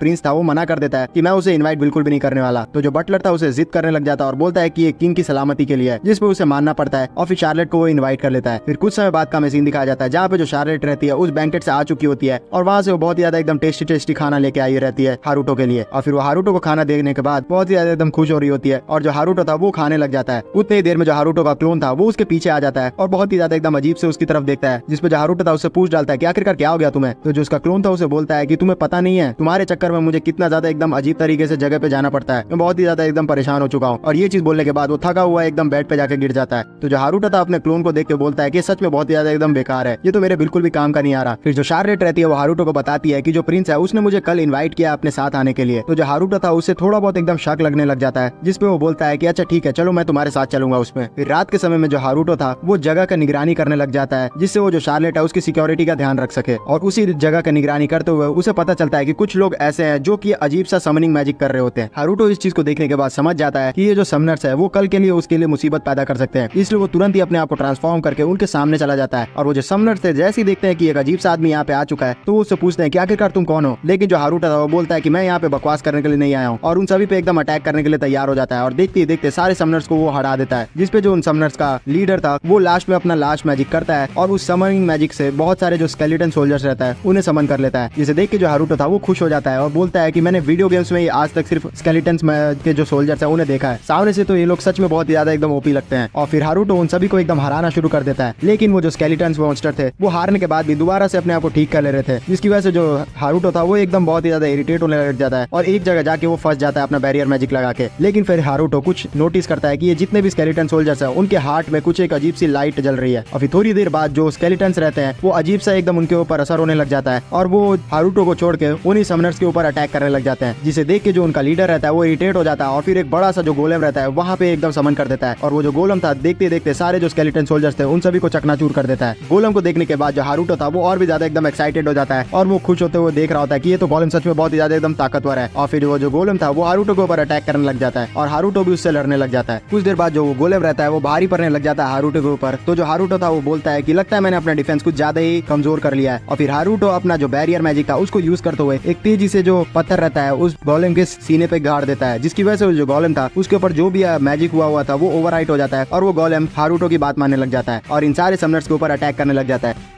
जिसे देख के जो उनका लीडर था वो एकदम शॉक्ड हो जाता है कि आखिरकार ऐसे कैसे हो गया। तो जो हारुतो था उससे माफी मांगता है और बोलता है कि ये शायद से मेरी मैजिक के कारण हुआ है। तो वो जो समनर था वो समझ ही नहीं पाता है कि आखिरकार इतना खतरनाक मैजिक को यहाँ पे ओवरराइड कैसे कर दिया हारुतो ने। फिर इसी तरीके से जो स्केलेटन्स और गोलम थे मिल के सारे समनर्स को एकदम कैद कर लेते हैं और फिर उनके लीडर को कैद करने के बाद जो हारुतो था सवाल पूछने लगता है कि आखिरकार तुम ऐसा क्यों कर रहे थे, मुझे बताओ। लेकिन वो जो उसका लीडर था वो मानता ही नहीं और कुछ बोलने के लिए तैयार ही नहीं होता है। तो जो हारुतो था वो सोचता है कि ठीक है अब चलो मुझे ये करना ही होगा और फिर वो अपने सारे स्केलेटन सोल्जर्स को बोल देता है कि एक गड्ढा करो और जितने भी समनर्स है उनको उस गड्ढे में फेंक दो और ऊपर से उनके ऊपर मट्टी डाल दो। और वो सारे लोग ऐसे ही करते हैं और फिर ये जैसे ही वो लोग करने ही वाले होते हैं कि सारे जो समनर्स थे वो एकदम रोने लग जाते हैं और अपने लीडर को बोलने लगते हैं कि उन्हें बचाए। जिसपे जो उनका लीडर था वो मजबूरी में बोलता है कि ठीक है हमें मत गाड़ो, मैं तुम्हें सारी बात बताता हूँ। असल में हमें क्वीन ने भेजा है, क्वीन चाहती है कि हम लोग शार्लेट को मार दे। तो जो हारुतो था वो समझ नहीं पाता है कि आखिरकार क्वीन शार्लेट को क्यों मारना चाहती है। तो वो बताता है कि हमने पिछली बार भी ट्राई किया था शार्लेट को मारने का, लेकिन पता नहीं क्यों वो बार बार बच जा रही है। इसी कारणवश हम इस बार उसे ट्राई कर रहे थे मारने का। बात ऐसी है कि जो शार्लेट है उसका मैजिक बहुत ही ज्यादा स्ट्रॉन्ग है और फ्यूचर में जाके वो क्वीन को टक्कर दे सकती है और जिसकी वजह से जो किंगडम है वो 2 भागों में बांट जाएगा, जो कि ये क्वीन जो थी वो नहीं चाहती है। इसी कारणवश हम लोग शार्लेट को यहीं पे खत्म करने के लिए आए हैं। तो जो हारुतो था इस चीज को सुन के बहुत ही ज्यादा एकदम गुस्सा हो जाता है कि ये जो क्वीन है उसने बचपन में मुझे अबेंडन कर दिया था। ये जो क्वीन है वो सच में बहुत ही ज्यादा एकदम मतलबी है, वो अपना मतलब के लिए कुछ भी कर सकती है। और हारुतो को इतना ज्यादा गुस्सा देखते हुए जो उसका गोलेम था वो भी एकदम ओवर कंट्रोल हो जाता है और उसको बहुत ही ज्यादा एकदम पटक पटक के मारना शुरू कर देता है। फिर जो हारुतो था वो अपने आप को कंट्रोल करता है और फिर उसके बाद बोलता है कि लेकिन अब कुछ भी नहीं हो सकता, यहाँ पे कोई भी अगर मेरे फैमिली पे नजर डालेगा तो मैं उसे खत्म कर दूंगा, चाहे वो मुझे पैदा करने वाली खुद की मेरी माँ ही हो। फिर हमें सुबह का सीन दिखाया जाता है जहाँ पे फाइनली लाओस के बुलाने पे ये सारे लोग जा रहे होते हैं उसके साथ, जिसपे जो लाओस की बहन रहती है वो लाओस को बोलती है कि अब आप तो चिढ़ना बंद कर सकते हैं, वैसे भी जो हारुतो था वो आपको कब का हरा चुका है। जिसपे जो लाओस था और भी ज्यादा चिढ़ जाता है और फिर वो बोलता है कि मुझे तो शक है कि तुम कोई नॉर्मल इंसान नहीं हो, तुम कहीं डीमन किंग तो नहीं हो। जिसपे जो उसकी बहन थी वो उसे शांत करवाती है और बोलती है कि तुम पागल हो, जैसी बात बिल्कुल भी मत करो। फिर इसी तरीके से कुछ देर बाद ये सारे लोग डेस्टिनेशन पे पहुंच जाते हैं और वहाँ पे पहुंचने के बाद जो शार्लेट थी वो बहुत ज्यादा एकदम खुश होते हुए घूमने लग जाती है। लेकिन जो हारुतो था वो अपने डैड के पास चला जाता है और उनसे बोलता है कि मुझे आपसे कुछ पूछना है। जिसपे जो उसके डैड थे वो समझ जाते हैं कि हारुतो कुछ सीरियस बात लेके आया है, तभी वो उनसे बात करना चाहता है। फिर हारुतो उनसे बोलता है कि आपको पता है कि जो क्वीन है वो आखिरकार शार्लेट को मारना चाहती है। तो जो उसके डैड थे वो बोलते हैं कि अच्छा तो तुम्हें पता चल गया, मुझे लगा नहीं था कि तुम्हें इतना जल्दी इसके बारे में पता चल जाएगा। सच बताओ तो कल रात में मुझे ब्लैक नाइट का एक लेटर मिला जिसको मैंने फॉलो किया, तो फिर मैं क्वीन नाइट के जो भेजे हुए लोग थे उनके पास पहुंच गया और वहाँ पे मैंने देखा कि क्वीन नाइट बहुत ही ज्यादा एकदम साजिश कर रही है शार्लेट को हराने के लिए। मुझे तो लगा था कि मैं सिर्फ उनका दुश्मन हूँ, लेकिन मुझे ये नहीं लगा था कि वो शार्लेट को भी खत्म करना चाहेगी। तो जो हारुतो था वो अपने डैड को बोलता है कि मैं तो बस इतना ही सोचता हूँ कि वो क्वीन खत्म हो जाए। तो जो उसके डैड थे वो बोलते हैं कि अरे तुम बेवकूफ तो नहीं हो गए हो, बिना क्वीन के जो पूरा जगह है वो बहुत ही ज्यादा बर्बाद हो जाएगा। तो हारुतो उनसे पूछ डालता है कि ऐसा क्यों है। तो फिर उसके डैड बताते हैं कि काफी समय पहले यहाँ के जो किंग थे वो बहुत ही ज्यादा एकदम कमजोर हो गए थे, फिर उन्हें क्वीन मिली जो कि बहुत ही तेज एकदम मैजिशियन थी और वो बहुत ही ज्यादा एकदम ताकतवर थी। इसी कारण से जो भी राजा के पीछे साजिश रचते थे उनका थ्रोन हड़पने के लिए वो भी कुछ नहीं कर पा रहे थे। तो हारुतो इस चीज को सुनने के बाद समझ जाता है कि अगर क्वीन यहाँ पे मारी गई तो फिर पूरे किंगडम में सिविल वार शुरू हो जाएगी। तभी जो हारुतो के डैड रहते हैं वो बोलते हैं कि तुम्हारे जन्म होने के 2 साल पहले जो यहाँ के किंग थे उन्होंने एक ऐसी सेना बनाई थी जो कि डीमन किंग से लड़ सकती थी और फिर उन्होंने लड़ाई का आगाज कर दिया था, जिसमें जो लड़ाई थी उसमें एक बहुत ही ज्यादा एकदम अलग लेवल की खिलाड़ी निकली जो कि उस डीमन किंग को बहुत ही इजीली हरा दी और फिर आगे चल के जो किंग था उसने उन्होंने ही शादी कर ली और सारे जो लोग थे इस चीज को देख के बहुत ही ज्यादा एकदम खुश थे। फिर आगे चल के वही जो क्वीन थी वो बहुत ही ज्यादा एकदम ताकतवर हो गई और पूरे थ्रोन पे कब्जा कर ली। हारुतो इस सब चीज को सुनने के बाद मन में सोचता है कि मुझे लगा नहीं था कि ये जो क्वीन है वो इतनी ज्यादा एकदम इन्फ्लुएंशियल होगी लोगों के बीच में, मुझे थोड़ा बहुत और भी रिसर्च कर लेना चाहिए। फिर उसके डैड उसे बोलते हैं कि यहाँ पे कोई ना कोई लोगों को किंग को रिप्लेस करना पड़ेगा तभी जाके काम होगा। तो जो हारुतो रहता है वो अपने डैड को बोलता है कि आप क्यों नहीं बन जाते। तो उसके डैड बोलते हैं कि मुझे पॉलिटिक्स का उतना ज्यादा समझ नहीं है इसलिए मैं नहीं बन सकता, लेकिन हाँ आगे चल के एक ऐसी लड़की जो है वो बहुत ही ज्यादा एकदम काबिल बनेगी और जाके इस क्वीन को डिथ्रोन कर देगी और वो लेकिन अभी बहुत ही ज्यादा एकदम छोटी है। इस चीज को सुन के हारुतो समझ जाता है कि उसके डैड उसकी बहन की बात कर रहे हैं। उसके डैड बताते हैं कि वो जो लड़की है वो अभी तक अपने पावर को रियलाइज ही नहीं कर पाई है कि वो इजीली उस क्वीन को बहुत ही इजीली हरा सकती है। फिर उसके डैड बोलते हैं हारुतो को कि मैं तुमसे कुछ चाहता हूँ, क्या तुम मेरी बात मानोगे। तो जो हारुतो था वो समझ जाता है और खड़े होते हुए बोलता है कि आप बिल्कुल भी चिंता मत करें, मैं शार्लेट की जान की हिफाजत करूंगा जब तक वो बड़ी नहीं हो जाती और फिर उसके बाद इस दुनिया में बहुत ही इजीली जिंदगी बिताऊंगा। फिर जो फ्ले थी कुछ देर बाद हारुतो को ये सारी बात सुनने के बाद बोलती है कि आप कहे तो मैं जाके उस क्वीन को तुरंत ही मार के आपके हाथों के सामने रख दो। तो जो हारुतो रहता है वो बोलता है कि नहीं ये तुम बिल्कुल भी नहीं करोगे क्योंकि ये मेरे और क्वीन के बीच का निजी मामला है। तो जो फ्ले थी इस चीज को सुनकर खुश हो जाती है और बोलती है कि ये हुई ना बात। फिर हारुतो बोलता है कि अब लगता है समय आ चुका है बेटे और माँ के मिलने का, और वो भी इतने समय बाद। दूसरी तरफ हमें क्वीन का सीन दिखाया जाता है जो कि अपने जितने भी सोल्जर्स थे उन्हें बहुत ही ज्यादा डांट रही होती है, क्योंकि उसे अब ये चीज पच ही नहीं रहा होता है कि इतना बार ट्राई करने के बावजूद वो छोटी सी बच्ची इन लोग से मर नहीं रही है। तो जो उसके सोल्जर्स थे उसे बताते हैं कि पता नहीं क्यों जब भी हम लोग उस बच्ची को मारने की कोशिश करते हैं तो अचानक से बीच में एक ब्लैक नाइट आ जाता है और उसे बचा लेता है, और उसने तो हमें धमकी भी दिया कि आइंदा अगर हमने अटैक करने की कोशिश की उस बच्ची पे तो वो हमें खत्म कर देगा। तो जो क्वीन रहती है ब्लैक नाइट का नाम सुनने के बाद थोड़ी एकदम खुश हो जाती है और बोलती है कि लगता है कि इस पूरे जगह में कोई ना कोई ताकतवर इंसान आ चुका है, चलो मैं देखती हूँ आखिरकार उसे मैं कैसे खत्म कर सकती हूँ। मैं उसे भी उसी तरीके से खत्म कर दूंगी जिस तरीके से मैंने डीमन लॉर्ड को मारा था, और तुम देखते रह जाओगे। ये सारी चीजें रानी बोल ही रही होती है कि उतने ही देर में पीछे से जो हारूटो रहता है वो यहाँ प्रकट हो जाता है और बोलता है कि अच्छा तो तुम यही चाहती हो तो फिर ठीक है, हम लोग एक दूसरे से लड़ाई करते हैं। और वो इस समय ब्लैक नाइट के रूप में रहता है, और इतना ही बोलने पे जो क्वीन रहती है वो उसे बोलती है कि तुम आखिरकार अंदर कैसे आ गए। और हारूटो अपने बैरियर मैजिक का यूज करने के बाद उन सारे जितने भी अगल बगल के सोल्जर्स थे उन सभी को बेहोश कर देता है। क्वीन को ये सारी चीजें समझ ही नहीं आ रही होती है कि आखिरकार यहाँ पे हारूटो ने क्या किया, लेकिन फिर भी वो लास्ट में तैयार हो जाती है हारूटो से लड़ने के लिए और बोलती है कि मैं तुम्हें ऐसे ही मसल के रख दूंगी। और फिर वो बहुत ही ज्यादा अलग अलग तरीके का जादू करना शुरू कर देती है हारूटो के ऊपर। हारूटो इस चीज को देख के थोड़ा शॉक्ड होता है कि जो क्वीन है वो एक साथ तीन तीन सर्कल्स को यूज कर रही है, ये सच में बहुत ही ज्यादा एकदम अच्छी बात है। और फिर जो क्वीन थी वो बहुत ही ज्यादा जोरदार अटैक हारूटो के ऊपर करने लग जाती है, जिससे जो हारूटो था वो बहुत ही इजीली बच रहा होता है। लेकिन जो क्वीन थी उन्हें ऐसा लग रहा होता है कि हारूटो को वो बहुत ही कड़ी टक्कर दे रही है। लेकिन फिर फाइनली ये सारा एकदम मजाक मस्ती खत्म होने के बाद हारूटो सीरियस हो जाता है और बोलता है कि अब मैं इसे मजा चखाऊंगा, और बहुत ही जोरदार तरीके से अपनी तरफ से अटैक करना शुरू कर देता है क्वीन के ऊपर। जो क्वीन रहती है सारा अटैक अपने ऊपर ले रही होती है और किसी तरीके से मुश्किल से अपने आप को ब्लॉक कर रही होती है। हारूटो की इतनी ज्यादा शक्ति देखने के बाद जो क्वीन रहती है वो तो एकदम शॉक्ड हो रही होती है, और उन्हें लग रहा होता है कि अगर ज्यादा देर तक वो हारूटो की जो एनर्जी है उसे लेती रही तो फिर उसके बाद उनका जो माना लेवल है वो पूरी तरीके से गिर जाएगा। ये तो सच में डीमन लॉर्ड से भी ज्यादा ताकतवर है। और ऐसा ही होता है, थोड़ी देर बाद हारूटो लगातार एकदम अटैक करते रह जाता है, जिसकी वजह से जो क्वीन रहती है उनका पूरा जो माना लेवल रहता है वो गिर जाता है। इसलिए फिर उसके बाद उन्हें तलवारबाजी करने पे उतरना पड़ता है, और वो अपना तलवार लेते हुए हारूटो के साथ तलवारबाजी करने लगती है। लेकिन जो क्वीन रहती है वो तलवारबाजी में बहुत ही ज्यादा एकदम अच्छी होती है, जिसकी वजह से जो हारूटो था थोड़ा बहुत एकदम स्ट्रगल कर रहा होता है, और क्वीन उसे एकदम जमीन पे पटक देती है। और फिर उसके बाद खुश होते हुए बोलती है कि इस पूरे दुनिया में मुझसे बड़ा कोई तलवारबाज नहीं है, तो तुम मुझसे क्या जीतोगे। तो जो हारूटो था वो बोलता है कि मुझे सच में बहुत ही ज्यादा खुशी हुई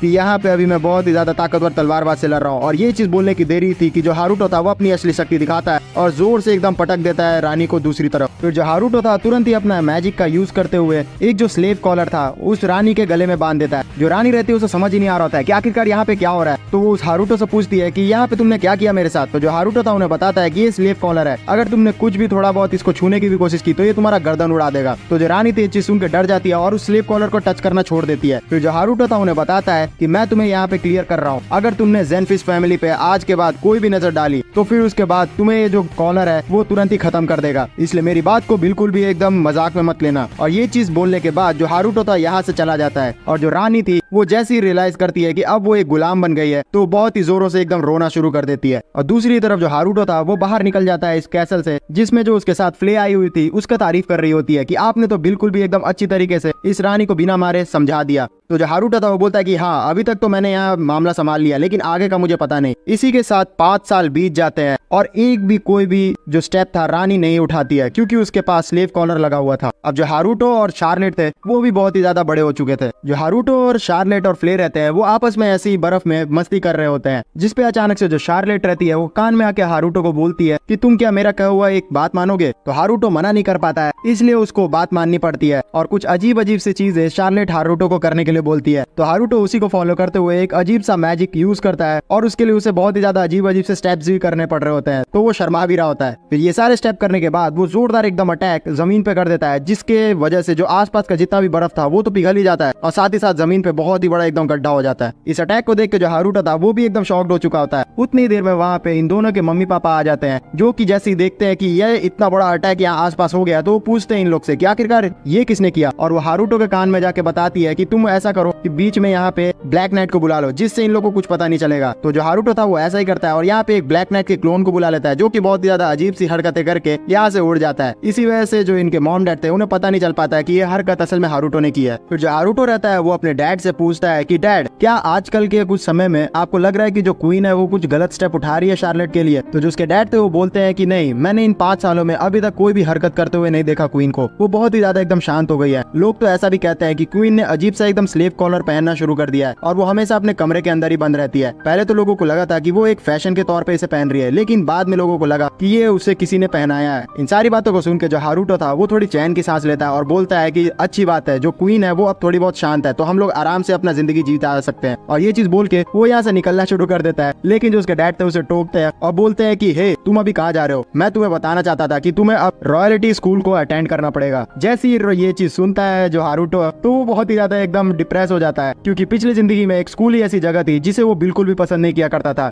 इसलिए वो इस जिंदगी में स्कूल को पूरी तरीके से अवॉइड कर रहा था, लेकिन अब ना चाहते हुए भी उसे स्कूल अटेंड करना पड़ रहा होता है। थोड़ी देर बाद का हमें सीन दिखाया जाता है जहाँ पे जो हारूटो रहता है वो अपने डैड को बोल रहा होता है कि वो स्कूल नहीं जाना चाहता। तो जो उसके डैड थे वो बोलते हैं कि आखिरकार ऐसा क्यों है? मैं तुम्हें नोटिस कर रहा हूँ कि बचपन में मैं जब तुम्हें प्रोविजनल स्कूल में भी भेजना चाहता था तो तुम हमेशा मना कर दिया करते थे। ऐसा आखिरकार वजह क्या है? क्योंकि इस बार तुम बिल्कुल भी मना नहीं कर सकते, क्योंकि ये जो रिकमेंडेशन है वो डायरेक्टली किंग से आया है। जो किंग है वो तुमसे इंप्रेस हो चुके हैं। मेरे हिसाब से जो प्रिंसेस थी उन्होंने तुम्हारा जो शक्ति देखा था, उसी वजह से उन्होंने किंग को तुम्हारे बारे में बताया होगा, और मैं इस लेटर को बिल्कुल भी इग्नोर नहीं कर सकता, तो तुम्हें वहाँ स्कूल में जाना ही पड़ेगा। तो हारूटो जैसे ही सुनता है कि जो प्रिंसेस है उन्होंने उसे यहाँ पे रिकमेंड किया है, तो वो थोड़ा शक करने लगता है कि आखिरकार यहाँ पे प्रिंसेस का पीछे का मकसद क्या है। तो जो उसका डैड रहता है वो बोलता है कि वहाँ पे लाओस भी आएगा। मुझे ऐसा लगता है कि जो क्वीन है उन्होंने भी कुछ ना कुछ प्लानिंग करके उन दोनों को यहाँ तुम्हारे खिलाफ भड़काया होगा, लेकिन मैं चाहता हूँ कि तुम ये स्कूल अटेंड करो, क्योंकि तुम्हें यहाँ पे बहुत सारी अच्छी अच्छी चीजें और एक्सपीरियंस गैदर करने का मौका मिलेगा। पता नहीं इनके दिमाग में क्या चल रहा है, या इनको पता भी है कि कोई ना कोई साजिश अगर यहाँ रची जा रही है उनके बेटे के खिलाफ, फिर भी उसे भेजना चाह रहे हैं स्कूल में। तो जो हारूटो का डैड रहता है उससे माफी मांगते हैं कि वो इतना ज्यादा एकदम सेल्फिश बन के रिक्वेस्ट कर रहे हैं उसे। तो जो हारूटो था वो मन में सोचता है कि नहीं, जो मेरे डैड है उन्होंने मेरे लिए आज तक बहुत कुछ किया है, उन्होंने यहाँ तक कि मुझे अडॉप्ट भी किया है, तो मैं यहाँ मना नहीं कर सकता। इसलिए फिर वो बोलता है अपने डैड को कि यहाँ पे अब तो मेरे पास कोई भी चारा नहीं बचा है ना, क्योंकि किंग से रिकमेंडेशन आया। तो जो उसके डैड थे वो बोलते हैं कि हाँ, मैं भी इसे मना नहीं कर सकता। तो फिर हारूटो ना चाहते हुए भी इस चीज के लिए हाँ कर देता है। तो उसके डैड खुश हो जाते हैं इस चीज को सुन के, और फिर उसके बाद बोलते हैं कि तुम्हें वहाँ पे जाने के लिए एक अटेंडेंट भी अपने साथ लेके जाना पड़ेगा, क्योंकि वहाँ पे बहुत सारे काम जो रहते हैं वो तुम मैनेज नहीं कर पाओगे। तो जो हारूटो था वो मन में सोचता है कि अभी तो यार मेरे पास एक भी कोई सही की अटेंडेंट नहीं है, अगर मैं फ्ले को अपने साथ लेके गया तो वो सच में वहाँ पे बहुत ही ज्यादा एकदम मुसीबत खड़ा कर देगी। तो उसके जो डैड रहते हैं वो उसे बोलता है कि तुम बिल्कुल भी चिंता मत करो, अभी थोड़ा बहुत टाइम है, तो उस बीच में मैं बहुत सारे जो अटेंडेंट्स है तुम्हें साथ में लेके आऊंगा, जिसे तुम चूज कर सकते हो अपने लिए अटेंडेंट। तो जो हारूटो था इस चीज को सुन के फिर उसके बाद बाहर निकल जाता है, और जैसे ही वो बाहर निकलता है तो वो बोलता है कि अभी भी मैंने यहाँ पे हाँ तो बोल दिया, लेकिन मैं एक मुहिम चलाऊंगा जिससे मैं स्कूल ना जा सकूं, और मैं बगावत जरूर करूंगा। और ये चीज बोल के वो अपने कमरे में आ जाता है, जहाँ पे वो अपने जो क्लोन रहता है उसे बोलता है कि तुम मेरी जगह स्कूल चले जाओ। तो जो क्लोन था उसके मुंह पे ही मना कर देता है, जिसपे जो हारूटो था उसे बोलता है कि अरे यार तुम समझो तो मेरी मन की बात। तो जो क्लोन था वो बोलता है कि अच्छा, तो तुम यही चाहते हो कि मैं वहाँ पे चले जाऊँ, और मेरे पास क्योंकि मैजिक नहीं है तो मैं तुम्हें एक्सप्लेन करवा दूंगा, है ना, यही चाहते हो तुम? तो जो हारूटो था वो बोलता है कि हाँ। तो उसका क्लोन बोलता है कि तुम बेवकूफों जैसी बात मत करो, वहाँ पे मैं चला तो जाऊंगा, लेकिन मैं तुम्हारे बदले की मार खा जाऊंगा, क्योंकि वहाँ पे बहुत सारे लड़ाई झगड़े होंगे जिसपे मेरे पास तो मैजिक रहेगा नहीं, तो मैं तुम्हारे चक्कर में मार आखिरकार क्यों खाऊं? तो जो हारूटो था उसे बोलता है कि अरे तुम चिंता मत करो, मेरे पास वैसे भी तुम्हारे लिए बहुत सारे रिप्लेसमेंट अवेलेबल है, अगर तुम्हें कुछ हो भी गया तो। जिस चीज को सुन के जो क्लोन था वो एकदम उदास हो जाता है। तो जो हारूटो था उसे शांत करवाता है और बोलता है कि अरे यार मैं मजाक कर रहा था। जो शार्लेट है उसने मुझे बिल्कुल भी बनाने नहीं दिया एक क्लोन, उन्होंने कहा कि अगर मैं क्लोन बना लेता हूँ तो जो तुम्हारा दूसरा क्लोन है उसे बुरा लगेगा। तो जो उसका क्लोन था वो और भी ज्यादा गुस्सा हो जाता है और बोलता है कि आखिरकार तुम्हारे मन में ऐसा आया ही क्यों कि तुम एक क्लोन का दूसरा वाला क्लोन भी बना सकते हो? तुम सच में बहुत ही ज्यादा एकदम खराब हो, आखिरकार मैं तुम्हारा ही क्लोन क्यों बना? और ये चीज बोल के वो रोने लग जाता है, जिसपे जो हारूटो था उसे शांत करवाते हुए बोलता है कि तुम बिल्कुल भी चिंता मत करो, तुम्हें बिल्कुल भी चोट नहीं लगने दूंगा, मैं अपना जो बैरियर मैजिक है वो तुम्हारे ऊपर कर दूंगा, जिससे तुम्हें एकदम चोट नहीं लगेगा। तो जो क्लोन था अब उसके पास कुछ बचा ही नहीं था, इसलिए वो इस चीज के लिए मान जाता है। फिर थोड़ी देर बाद का सीन हमें दिखाया जाता है, जहाँ पे हमें पता चलता है कि इन 5 सालों में जो हारूटो था उसने कैसल से थोड़ा दूर अपने लिए एक सेफ हाउस बना के रखा था, जिसमें वो रिलैक्स की अपनी जिंदगी जीता है। लेकिन यहाँ पे उसे परेशान करने के लिए शार्लेट और फ्ले आते जाते रहते हैं। जो शार्लेट रहती है वो आए दिन यहाँ हारूटो के रूम में एनीमे देखने के लिए आया करती है, जिसपे जो हारूटो था उसे मना नहीं करता है, लेकिन जो हारूटो था उससे बोलता है कि आजकल तुम बहुत ही ज्यादा कम एनीमे देख रही हो, ऐसा वजह क्यों है? तो जो शार्लेट थी वो बोलती है कि मुझे पसंद तो आता ही है एनीमे, लेकिन अब मेरे पास ज्यादा समय नहीं मिलता है, मुझे बहुत सारे क्लास करने पड़ते हैं। वो बहुत ही ज्यादा एकदम परेशान हो रही होती है और बोलती है कि मैं इस चीज से तंग हो चुकी हूँ। तो जो हारूटो था उसे बोलता है कि तुम तो बहुत ही ज्यादा एकदम चैलेंजेस फेस करके यहाँ पे आती होगी। फिर इस चीज को बोल के जो हारूटो था वो शार्लेट के सामने अपना एक नया मैजिक शोकेस करता है। जो हारूटो था उसने असल में एक टेलीपोर्टेशन मैजिक को इजाद कर लिया होता है, जिसका यूज करते हुए वो एक जगह से दूसरी जगह जा सकता है। लेकिन प्रॉब्लम ये थी कि अब तक उसने किसी भी जिंदा इंसान को इसके ऊपर एक्सपेरिमेंट नहीं किया था। इस चीज को सुन के जो फ्ले थी उसे बोलती है कि तुम क्या बेवकूफ हो, तुमने तो कॉपी जो अपना बनाया था वो किस लिए बनाया था? यही सब चीजों के लिए ना, तो उस पर थोड़ा एक्सपेरिमेंट कर लो। तो जो हारूटो था इस चीज के लिए तैयार हो जाता है और फिर अपना एक टेलीपोर्टेशन मैजिक अपने कमरे पे लॉन्च करता है और फिर अपने क्लोन को बोलता है कि हे तू यहाँ क्या कर रहे हो। जो क्लोन था अचानक से हारुतो की आवाज सुन के एकदम डर जाता है। फिर हारुतो उसे बोलता है कि क्या तुम इस मैजिक का यूज करते हुए इस तरफ आ सकते हो। तो जो क्लोन था वो समझ जाता है और बोलता है कि क्या तुमने मुझे बेवकूफ समझा है, क्या तुम मेरे को एक गिनी पिग की तरह एक्सपेरिमेंट करते रहोगे, मैं यहाँ पे नहीं आऊंगा। तुम यहाँ क्यों नहीं आ जाते आखिरकार, तुम्हें ये डर लग रहा है आखिरकार कि तुम एक डायमेंशन में फंस जाओगे, तुम तो सच में बहुत ज्यादा डरपोक हो। और इसी तरीके से वो पोक करने लग जाता है हारुतो को, जिसको देख के जो फ्ले थी वो बहुत ज्यादा एकदम गुस्सा हो जाती है। तो वो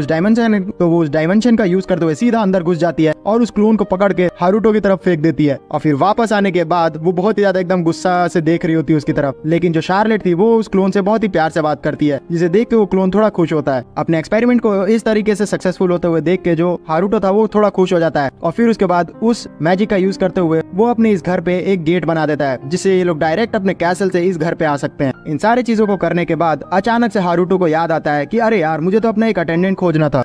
इस चीज को याद करने के बाद जो हारुतो रहता है थोड़ा एकदम बेचैन हो जाता है और वो तेजी से खड़ा हो जाता है, लेकिन हारुतो के मुंह से अटेंडेंट का नाम सुनने के बाद जो फ्ले थी वो चौकन्नी हो जाती है, लेकिन हारुतो उसे बताता नहीं है क्योंकि वो चाहता नहीं था कि अटेंडेंट के बारे में फ्ले को पता चले। फिर जो हारुतो था तेजी से इन सभी को एकदम ऐसे ही टाल के बाहर निकल जाता है और सोचने लगता है कि आखिरकार वो अपना अटेंडेंट कैसे खोजे। इसी तरीके से घूमते घूमते हारुतो एक जगह पहुंच जाता है जहाँ पे उसे बहुत सारे बोन आर्मी मिलते हैं और असल में उन सभी ने पूरा का पूरा एक छोटा सा शहर बसा लिया था इस जगह पे। फिर हारुतो को याद आता है कि अच्छा हाँ ये तो सारे वही लोग हैं जिसे उस समय उसने समनिंग मैजिक से अपने ऊपर टेम कर लिया था, और क्योंकि ये लोग बहुत ही ज्यादा शांत थे इसलिए हारुतो ने इजाजत दे दी थी इन्हें कैसल के बगल में रहने की। मुझे लगा नहीं था कि सच में ये लोग इतने ज्यादा एकदम प्रोग्रेस हो जाएंगे और इन्होंने तो बहुत ही ज्यादा एकदम अच्छा जगह बसा लिया है। उतनी ही देर में उस पूरे जगह का जो सरदार रहता है वो हारुतो के सामने आ जाता है और अपना इंट्रोडक्शन देते हुए बोलता है कि आपको देख के मुझे सच में बहुत ही ज्यादा एकदम अच्छा लगा, आप यहाँ पे आए। लेकिन हारुतो का तुरंत ही ध्यान चला जाता है इस शहर के बहुत सारे मॉन्स्टर्स के ऊपर और वो पूछता है इससे कि आखिरकार यहाँ पे मॉन्स्टर्स क्या कर रहे हैं। तो वो आदमी बताता है कि असल में ये जो मॉन्स्टर्स है इनके पास रहने के लिए कोई जगह नहीं है और क्योंकि ये लोग बहुत ही ज्यादा शांत है और मेरी बात सुनते थे इसलिए हमने इन्हें यहाँ पे रहने की इजाजत दे दी है। फिर धीरे धीरे करके वो जो लीडर था वो एक एक जगह हारुतो को दिखाता है जो कि उन्होंने बनाई हुई होती है। उन सभी मॉन्स्टर्स ने असल में खेती करने का भी इंतजाम किया हुआ था और फार्मिंग करने का भी इंतजाम किया हुआ था अलग अलग तरीके का। हारुतो इन लोग के इतने ज्यादा प्रोग्रेस को देख के बहुत ही ज्यादा एकदम खुश हो रहा होता है और वो मन में सोचता है कि ये जो लीडर है ये सच में बहुत ही ज्यादा एकदम अच्छा है और इसके अंदर थोड़ी बहुत लीडरशिप क्वालिटी भी है। क्या मैं इसको अपने साथ लेके जा सकता हूँ एक अटेंडेंट बना के? अगर मैं इसके ऊपर फ्लैश डाल दूं तो ये एक इंसान की तरह लगेगा, लेकिन प्रॉब्लम ये है कि ये बहुत ही ज्यादा एकदम बोलता है। हारुतो को इस तरह से परेशान देख के वो जो लीडर रहता है वो बोलता है कि कुछ दिक्कत होगी क्या? तो जो हारुतो था उसे मना करते हुए यहाँ से जाने के लिए बोलता है, जिस पे वो जो लीडर था उन्हें इजाजत दे देता है और फिर हारुतो वहाँ से निकलने के बाद एक जगह पहुंच जाता है और सोचने लगता है आराम से बैठते हुए कि आखिरकार उसे अटेंडेंट खोजने में कितना टाइम लग रहा है। उतनी देर में हारुतो के बगल में एक बड़ी सी जो गोलेम रहती है वो आके बैठ जाती है। उसका भार इतना ज्यादा था कि जो हारुतो था वो भी एकदम हिलने लग गया था। फिर जो हारुतो था उसे याद आता है कि अच्छा ये तो वही गोलम है जिसने उसे समनिंग टाइप में एकदम कंट्रोल कर लिया था। फिर जो गोलम थी वो हारुतो को एक फूल देती है और फिर उसके बाद शर्माने लग जाती है। फिर हमें पता चलता है कि ये जो गोलम है वो असल में एक लड़की है। फिर जो हारुतो था गोलम से पूछता है कि आखिरकार तुम ज्यादातर उस विलेज में क्यों नहीं रहती हो? तो जो गोलम थी वो बोलती है कि मुझे वो विलेज पसंद है लेकिन मैं अकेले रहना ज्यादा पसंद करती हूँ। तो हारुतो मन में सोचता है कि ये जो गोलम है ये बहुत ही ज्यादा शांत रहती है और हो सकता है कि ये मेरा अटेंडेंट बनने के लिए सही भी हो, लेकिन प्रॉब्लम ये कि ये बहुत ही ज्यादा एकदम बड़ी है। फिर हारुतो परेशान होने लग जाता है कि आखिरकार अब उसे क्या करना चाहिए और परेशान होने के बाद वो पूरा दिन खत्म करके फाइनली अपने कमरे के अंदर आ जाता है जहाँ पे उसका इंतजार फ्ले कर रही होती है और गुस्से से वो पूछती है उससे कि आपने बात की थी अटेंडेंट की, आखिरकार आपके कहने का मतलब क्या था उस पे? तो जो हारुतो था उसे झाड़ देता है और बोलता है कि तुम्हारा इससे कोई भी लेना देना नहीं है, जिससे जो फ्ले थी उसका दिल टूट जाता है। इसकी वजह ये थी कि जो हारुतो था उसके डैड ने उसे मना किया था कि फ्ले को वो लेके जाए अपने स्कूल में, क्योंकि जो फ्ले है वो बहुत ही ज्यादा एकदम ताकतवर डीमन है और कुछ ना कुछ उसने बखेड़ा अगर खड़ा कर दिया तो उसे लपेटना बहुत ही ज्यादा मुश्किल हो जाएगा। लेकिन मेरे हिसाब से तो ये लगता है कि जो उसके डैड थे वो जल रहे हैं कि इतनी ज्यादा हॉट चिक हारुतो के साथ चली गई तो उसके जो दोस्त है उनको जलन हो जाएगी। फिर अगला दिन बीत जाता है जहाँ पे हम लोग शार्लेट को हारुतो के पास आके देखते हैं, जिसपे जो शार्लेट थी हारुतो के हीरो नेम के लिए अलग अलग नाम सजेस्ट कर रही थी। उसमें से एक नाम अपने लॉर्ड शिवा का भी होता है जिसका मीनिंग ये लोग बताते हैं लॉर्ड ऑफ डिस्ट्रक्शन, और ये जो नाम है वो असल में मैंने इंटरनेट से ढूंढा है। तो जो हारुतो था वो मन में सोचता है कि आखिरकार मैंने अपनी बहन को एनीमे दिखा दिखा के कैसे एकदम फैंटेसी वर्ल्ड का बना दिया है। फिर सीन शिफ्ट हो जाता है और हम लोग देखते हैं कि जो फ्ले और शार्लेट रहते हैं वो लोग उसी विलेज में पहुंच जाते हैं जिसको बोन लोग ने कंट्रोल करके रखा था। वहाँ पहुंचने के बाद जो शार्लेट थी उसके लीडर से मिलती है, जो कि लीडर था वो पहचान लेता है शार्लेट को और बोलता है कि जो हमारे लॉर्ड हारुतो है वो आपके बारे में बहुत बार बताते हैं, हमें सच में आपसे मिलकर बहुत ज्यादा खुशी हुई। तो जो शार्लेट थी वो इतना ज्यादा प्रोग्रेस देख के बहुत ही ज्यादा एकदम खुश हो रही होती है और बोलती है कि हारुतो सच में कमाल का है, उन्होंने इस जगह को पूरे तरीके से इन लोग के कंट्रोल में दे दिया है। फिर शार्लेट इस पूरे मोहल्ले का नाम रखती है और उसका नाम होता है पेंडेमोनियम, जिसे सुन के जो बोन था वो भी बहुत ज्यादा एकदम खुश हो जाता है। फिर दूसरी दूसरी तरफ का हमें सीन दिखाया जाता है जहाँ पे एक अनजान बर्फीले इलाके पे एक जो ब्लू ड्रैगन रहती है वो बहुत ही ज्यादा एकदम घायल अवस्था में पड़ी हुई होती है, और कुछ जो एडवेंचरस रहते हैं उसे देख लेते हैं और उस पे हमला करने के लिए तैयार हो रहे होते हैं। लेकिन जो ब्लू ड्रैगन थी वहाँ से बचते हुए एकदम भागने के लिए तैयार हो जाती है, लेकिन वो घायल होने के कारण उस जगह से ज्यादा दूर तक भाग नहीं पाती है। फिर हमें सीन दिखाया जाता है हारुतो के घर का, जहाँ पे जो उसके डैड रहते हैं हारुतो को बता रहे होते हैं इसी ड्रैगन के बारे में जो कि इनके किंगडम के बॉर्डर पे देखी गई है। तो जो हारुतो था वो बोलता है कि अरे वो तो हमारे किंगडम में नहीं है ना, तो हमारा थोड़ी ना इससे प्रॉब्लम हुआ। तो जो उसके डैड थे उसे बोलते हैं कि हाँ प्रॉब्लम तो नहीं है हमारी, लेकिन हो सकता है कि वो घायल है और अगर वो ज्यादा गुस्से में आ गई तो उड़ते उड़ते वो हमारे किंगडम में भी तबाही मचा सकती है, इसलिए मैं चाहता हूँ कि तुम उससे जाके लड़ो, जिसके लिए तुम फ्ले को लेके जा सकते हो। लेकिन जो फ्ले थी इस चीज के लिए मना कर देती है और बोलती है कि मैं सिर्फ लॉर्ड हारुतो की बात मानती हूँ। तो जो हारुतो था वो बोलता है कि ये डायरेक्ट ऑर्डर मेरा ही समझो तुम, लेकिन फिर भी जो फ्ले थी वो थोड़ा मुंह बना रही होती है। तो हारुतो उससे पूछता है कि आखिरकार तुम इतना मुंह क्यों बना रही हो। तो फ्ले बताती है कि मुझे लगता है कि जब बहुत साल पहले ह्यूमंस और डीमंस के बीच में लड़ाई हुई थी तो मैंने एक भी बार इस ब्लू ड्रैगन का नाम नहीं सुना। इसका मतलब ये है कि वो उस लड़ाई के बीच में डर के मारे भाग गई थी और मैं इस तरीके की डरपोक डीमन को बिल्कुल भी बचाना नहीं चाहती। तो इस चीज को सुन के जो हारुतो था वो अपने डैड से थोड़ा समय मांगता है इस चीज को सोचने के लिए। तो जो उसके डैड थे वो बोलते हैं कि तुम जितना चाहे उतना समय ले लो। फिर ये दोनों बाहर आ जाते हैं उनके कैबिन से, और जैसे ही बाहर आते हैं तो ये लोग देखते हैं कि शार्लेट इनकी बात छुप के सुन रही थी, जिसपे जो हारुतो था उसे थोड़ा बहुत डांटता है और बोलता है कि तुम्हें छुप के इस तरीके से बात नहीं सुननी चाहिए। तो शार्लेट इसके लिए सॉरी बोलती है और फिर उसके बाद रोते रोते थोड़ा सा बोलती है इन दोनों को कि आपको नहीं लगता कि आपको उस ब्लू ड्रैगन को बचाना चाहिए, वो ब्लू ड्रैगन पक्का बहुत ही ज्यादा एकदम चोटिल होगी, हमें सच में उसकी सहायता करनी चाहिए। तो जो हारुतो था वो बोलता है कि अब तो शार्लेट ने ये बात बोल दी है तो तुम्हें तो ये बात माननी पड़ेगी, जिसपे जो फ्ले थी वो ना चाहते हुए भी इस चीज के लिए तैयार हो जाती है। फिर हमें थोड़ी देर बाद का सीन दिखाया जाता है जहाँ पे जो फ्ले और हारुतो रहते हैं वो एक जगह पे आ जाते हैं जहाँ पे उस ब्लू ड्रैगन को देखा गया था। वहाँ फ्ले थोड़ी निराश तो हो रही होती है, लेकिन हारुतो से समझाता है कि हमें ये चीज करना पड़ेगा। फिर हारुतो अपना सर्विलेंस मैजिक का यूज करते हुए अगल बगल देखने लगता है कि आखिरकार वो ब्लू ड्रैगन कहाँ पे है। फिर थोड़ी देर बाद खोजने के बाद उन्हें ब्लू ड्रैगन वो मिल जाता है। ये लोग उसी चीज से थोड़ा बहुत सर्विलेंस करने के बाद ये भी पता करते हैं कि इनके पीछे बहुत सारे जो एडवेंचरस रहते हैं वो भी आ चुके होते हैं और वो लोग तुरंत ही हमला करने वाले होते हैं उस ड्रैगन के ऊपर। उतनी देर में जो हारुतो था वो वहाँ पे आ जाता है और उस एडवेंचरस को मारना शुरू कर देता है, जिसपे जो एडवेंचरस रहते हैं वो पूछते हैं कि आखिरकार तुम लोग कौन हो। तो हारुतो और फ्ले इंट्रोडक्शन देते हैं कि मैं हूँ यहाँ सच्चाई का रखवाला और मैं यहाँ एकदम हिफाजत करने आया हूँ इस ड्रैगन की। और फिर जो फ्ले थी वो गुस्सा होते हुए एक बड़ा सा फायरबॉल क्रिएट कर लेती है और बोलती है कि तुम लोग कमजोरों को हाथ उठाते हो, और गुस्से से एक जोरदार फायरबॉल इन सारे लोग पे मार देती है। लेकिन जो हारुतो था समय रहते हुए बैरियर मैजिक का यूज करते हुए इन लोग को बचा लेता है और बेहोश कर देता है, और सारे के सारे जो एडवेंचरस थे वो हार जाते हैं इनके सामने। फिर जो हारुतो था वो अपना बैरियर मैजिक का यूज करते हुए इस ड्रैगन को हील कर देता है, लेकिन हील होते हुए वो जो ड्रैगन थी वो हारुतो के ऊपर बर्फीला एकदम आग उगल देती है, जिसकी वजह से जो हारुतो था वो जम जाता है। तो जो फ्ले थी उसे डांटती है और बोलती है कि तुम उसी आदमी पे अटैक कर रही हो जिसने तुम्हारी जान बचाई है, तुम जानती नहीं मेरे मास्टर कितने ज्यादा मजबूत हैं। तो जो हारुतो था उस बर्फ को तोड़ते हुए निकलता है और बोलता है कि अरे कोई बात नहीं, मैं जानता हूँ कि ये इंसानों को देख के डर गई होगी इसलिए उसने मेरे पे अटैक किया। तुम्हें ऐसा लग रहा था कि मैं ऐसा बोलूंगा? बिल्कुल भी नहीं, मैं तो तुम्हारा यहाँ जान बचा रहा हूँ और फिर तुमने मेरे पे अटैक कैसे कर दिया। और इस तरीके से गुस्से से हारुतो बोल रहा होता है, लेकिन उतने ही देर में जो ड्रैगन थी वो हारुतो से बात करने लग जाती है और बोलती है कि तुमने मेरी जान बचाई। तो जो हारुतो था वो बोलता है कि अच्छा तो मैं इसकी बात समझ पा रहा हूँ, मुझे लगता है कि ये फ्ले के कारण हो रहा है। फिर वो जो ड्रैगन थी वो हारुतो को इग्नोर करते हुए फ्ले को बोलती है कि आखिरकार इतनी स्ट्रॉन्ग डीमन इस इंसान की एकदम सेविका कैसे बन गई। तो जो फ्ले थी वो बोलती है अच्छा तो तुम जानना चाहती हो मेरे बॉस के बारे में। और फिर इस चीज को बोल के वो 1 घंटे तक भाषण सुनाना शुरू कर देती है हारुतो की कामयाबी के बारे में, जिससे हारुतो जो था वो इरिटेट हो जाता है। ये सारे भाषण को सुनने के बाद वो जो ड्रैगन थी वो बोलती है कि अच्छा अब मैं समझ गई, आखिरकार किसे पता था कि जो हमारे डीमन लॉर्ड हैं वो रीइंकार्नेट करके यहाँ पे वापस आएंगे। फिर जो हारुतो था वो इस ड्रैगन से पूछता है कि आखिरकार तुम इतने समय से कहाँ पे छुपी हुई थी। तो ये जो ड्रैगन थी वो बोलती कि माफ करना, मैं आखिरकार उस लड़ाई में इसलिए नहीं आई थी क्योंकि मुझे लड़ने में से डर लगता है और मैं 300 सालों से एक गुफा में छुपी हुई थी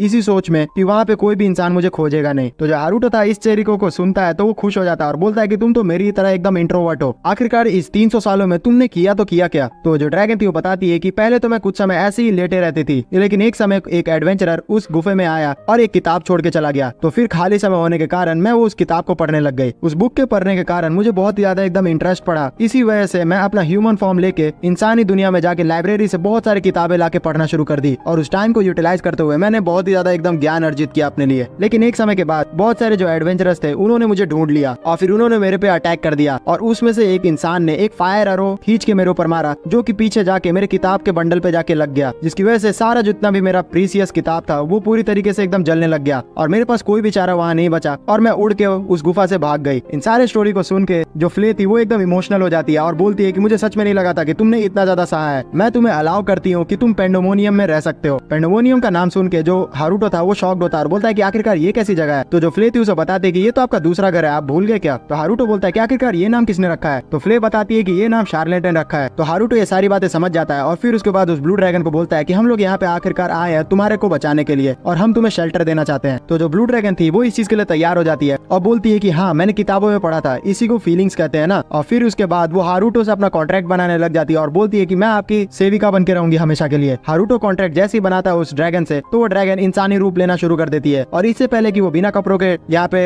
प्रकट हो जाती है तो जो हारूटो था समय रहते उसे कपड़े पहना देता है। उस कपड़ों को देखती है अपने ऊपर वो ड्रैगन तो वो समझ नहीं पाती है कि आखिरकार ये क्या है और वो हारूटो से पूछती है कि मुझे जल्द से जल्द इस मैजिक के बारे में बताओ, क्योंकि अगर मुझे किसी चीज के बारे में पता नहीं चलता है तो फिर मैं बहुत ज्यादा एकदम अनईजी हो जाती हूँ। तो जो हारूटो था वो बात टालता है और बोलता है कि मैं इसके बारे में तुम्हें बाद में बताऊंगा। फिर उसके बाद हारूटो अपना मास्क उतारता है और अपना असली शक्ल दिखाता है इस ड्रैगन को और बोलता है कि मैं तुम्हें अपना पूरा इंट्रोडक्शन देता हूँ, मेरा नाम है हारूटो ज़ेनफिश, आखिरकार तुम्हारा क्या नाम है। तो जो ड्रैगन थी वो बोलती है कि मेरा तो कोई नाम ही नहीं है, क्या तुम मेरा नाम दे सकते हो। तो हारूटो वो बोलता है कि अच्छा ठीक है, अब से तुम्हारा नाम लीजा होगा। जिस चीज को सुन के वो ड्रैगन बहुत ज्यादा एकदम खुश हो जाती है और फिर बोलती है कि मुझे तुमसे मिलकर बहुत ज्यादा अच्छा लगा लॉर्ड हारूटो। इन दोनों को इतना नजदीक देख के जो फ्ले थी वो बहुत ज्यादा एकदम अनईजी फील करती है और बीच में हाथ डालते हुए बोलती है कि मैं तुम्हें एक बात बता दूं कि यहाँ पे जो हारूटो की पहली सर्वेंट थी वो मैं हूँ, इसलिए अब तुम सेकंड सर्वेंट हो, तो इसका मतलब तुम जानती हो ना। तो बोलती है कि हाँ मैं समझती हूँ, इसलिए अब मुझे तुम्हारे सारे बातें सुनना पड़ेगा। फिर हारूटो इन दोनों को इस तरीके से लड़ते हुए देख के यहाँ से उड़ जाता है और बोलता है कि अब तुम्हें जल्द से जल्द घर चलना है, ठीक है, तो मेरा पीछा करो। तो जो ड्रैगन रहती है वो तुरंत ही अपना पंख निकाल लेती है और उड़ना शुरू कर देती है, जिसे देख के जो हारूटो था खुश हो जाता है और बोलता है कि अरे वाह तुम इस फॉर्म में भी उड़ सकती हो, सच में ये हुई ना ड्रैगन वाली बात। तो जो फ्ले थी वो बहुत ज्यादा एकदम जलन करने लगती है क्योंकि जो हारूटो था वो बहुत ज्यादा तारीफ कर रहा होता है लीजा का और फिर वो तेजी से एकदम दौड़ने लग जाती है और बोलती है कि मैं तुम्हारा बिल्कुल भी पीछा नहीं छोड़ूंगी, तुम देख लेना मैं तुमसे आ गई हूँ। क्या आखिरकार जो हारूटो है वो अपना अटेंडेंट को खोज पाएगा? मेरे हिसाब से तो जो अटेंडेंट है हारूटो को मिल चुकी है। अगर हम लोग जानना चाहते हैं कि आगे की फैबुलस स्टोरी क्या होने वाली है इस पूरे के पूरे एनीमे में, तो हमारे चैनल को आप सब्सक्राइब कीजिए क्योंकि हम लोग जल्द से जल्द इस एनीमे को लाना चाहते हैं। और सब्सक्राइब के साथ इस वीडियो पे बहुत ही तगड़ा एकदम रिस्पॉन्स दिखाइए जिससे हमारा जो एडिटर है वो मोटिवेट हो जाए जल्द से जल्द एडिट करने के लिए। तब तक के लिए अगर आप लोग हमसे कनेक्ट करना चाहते हैं तो हमारे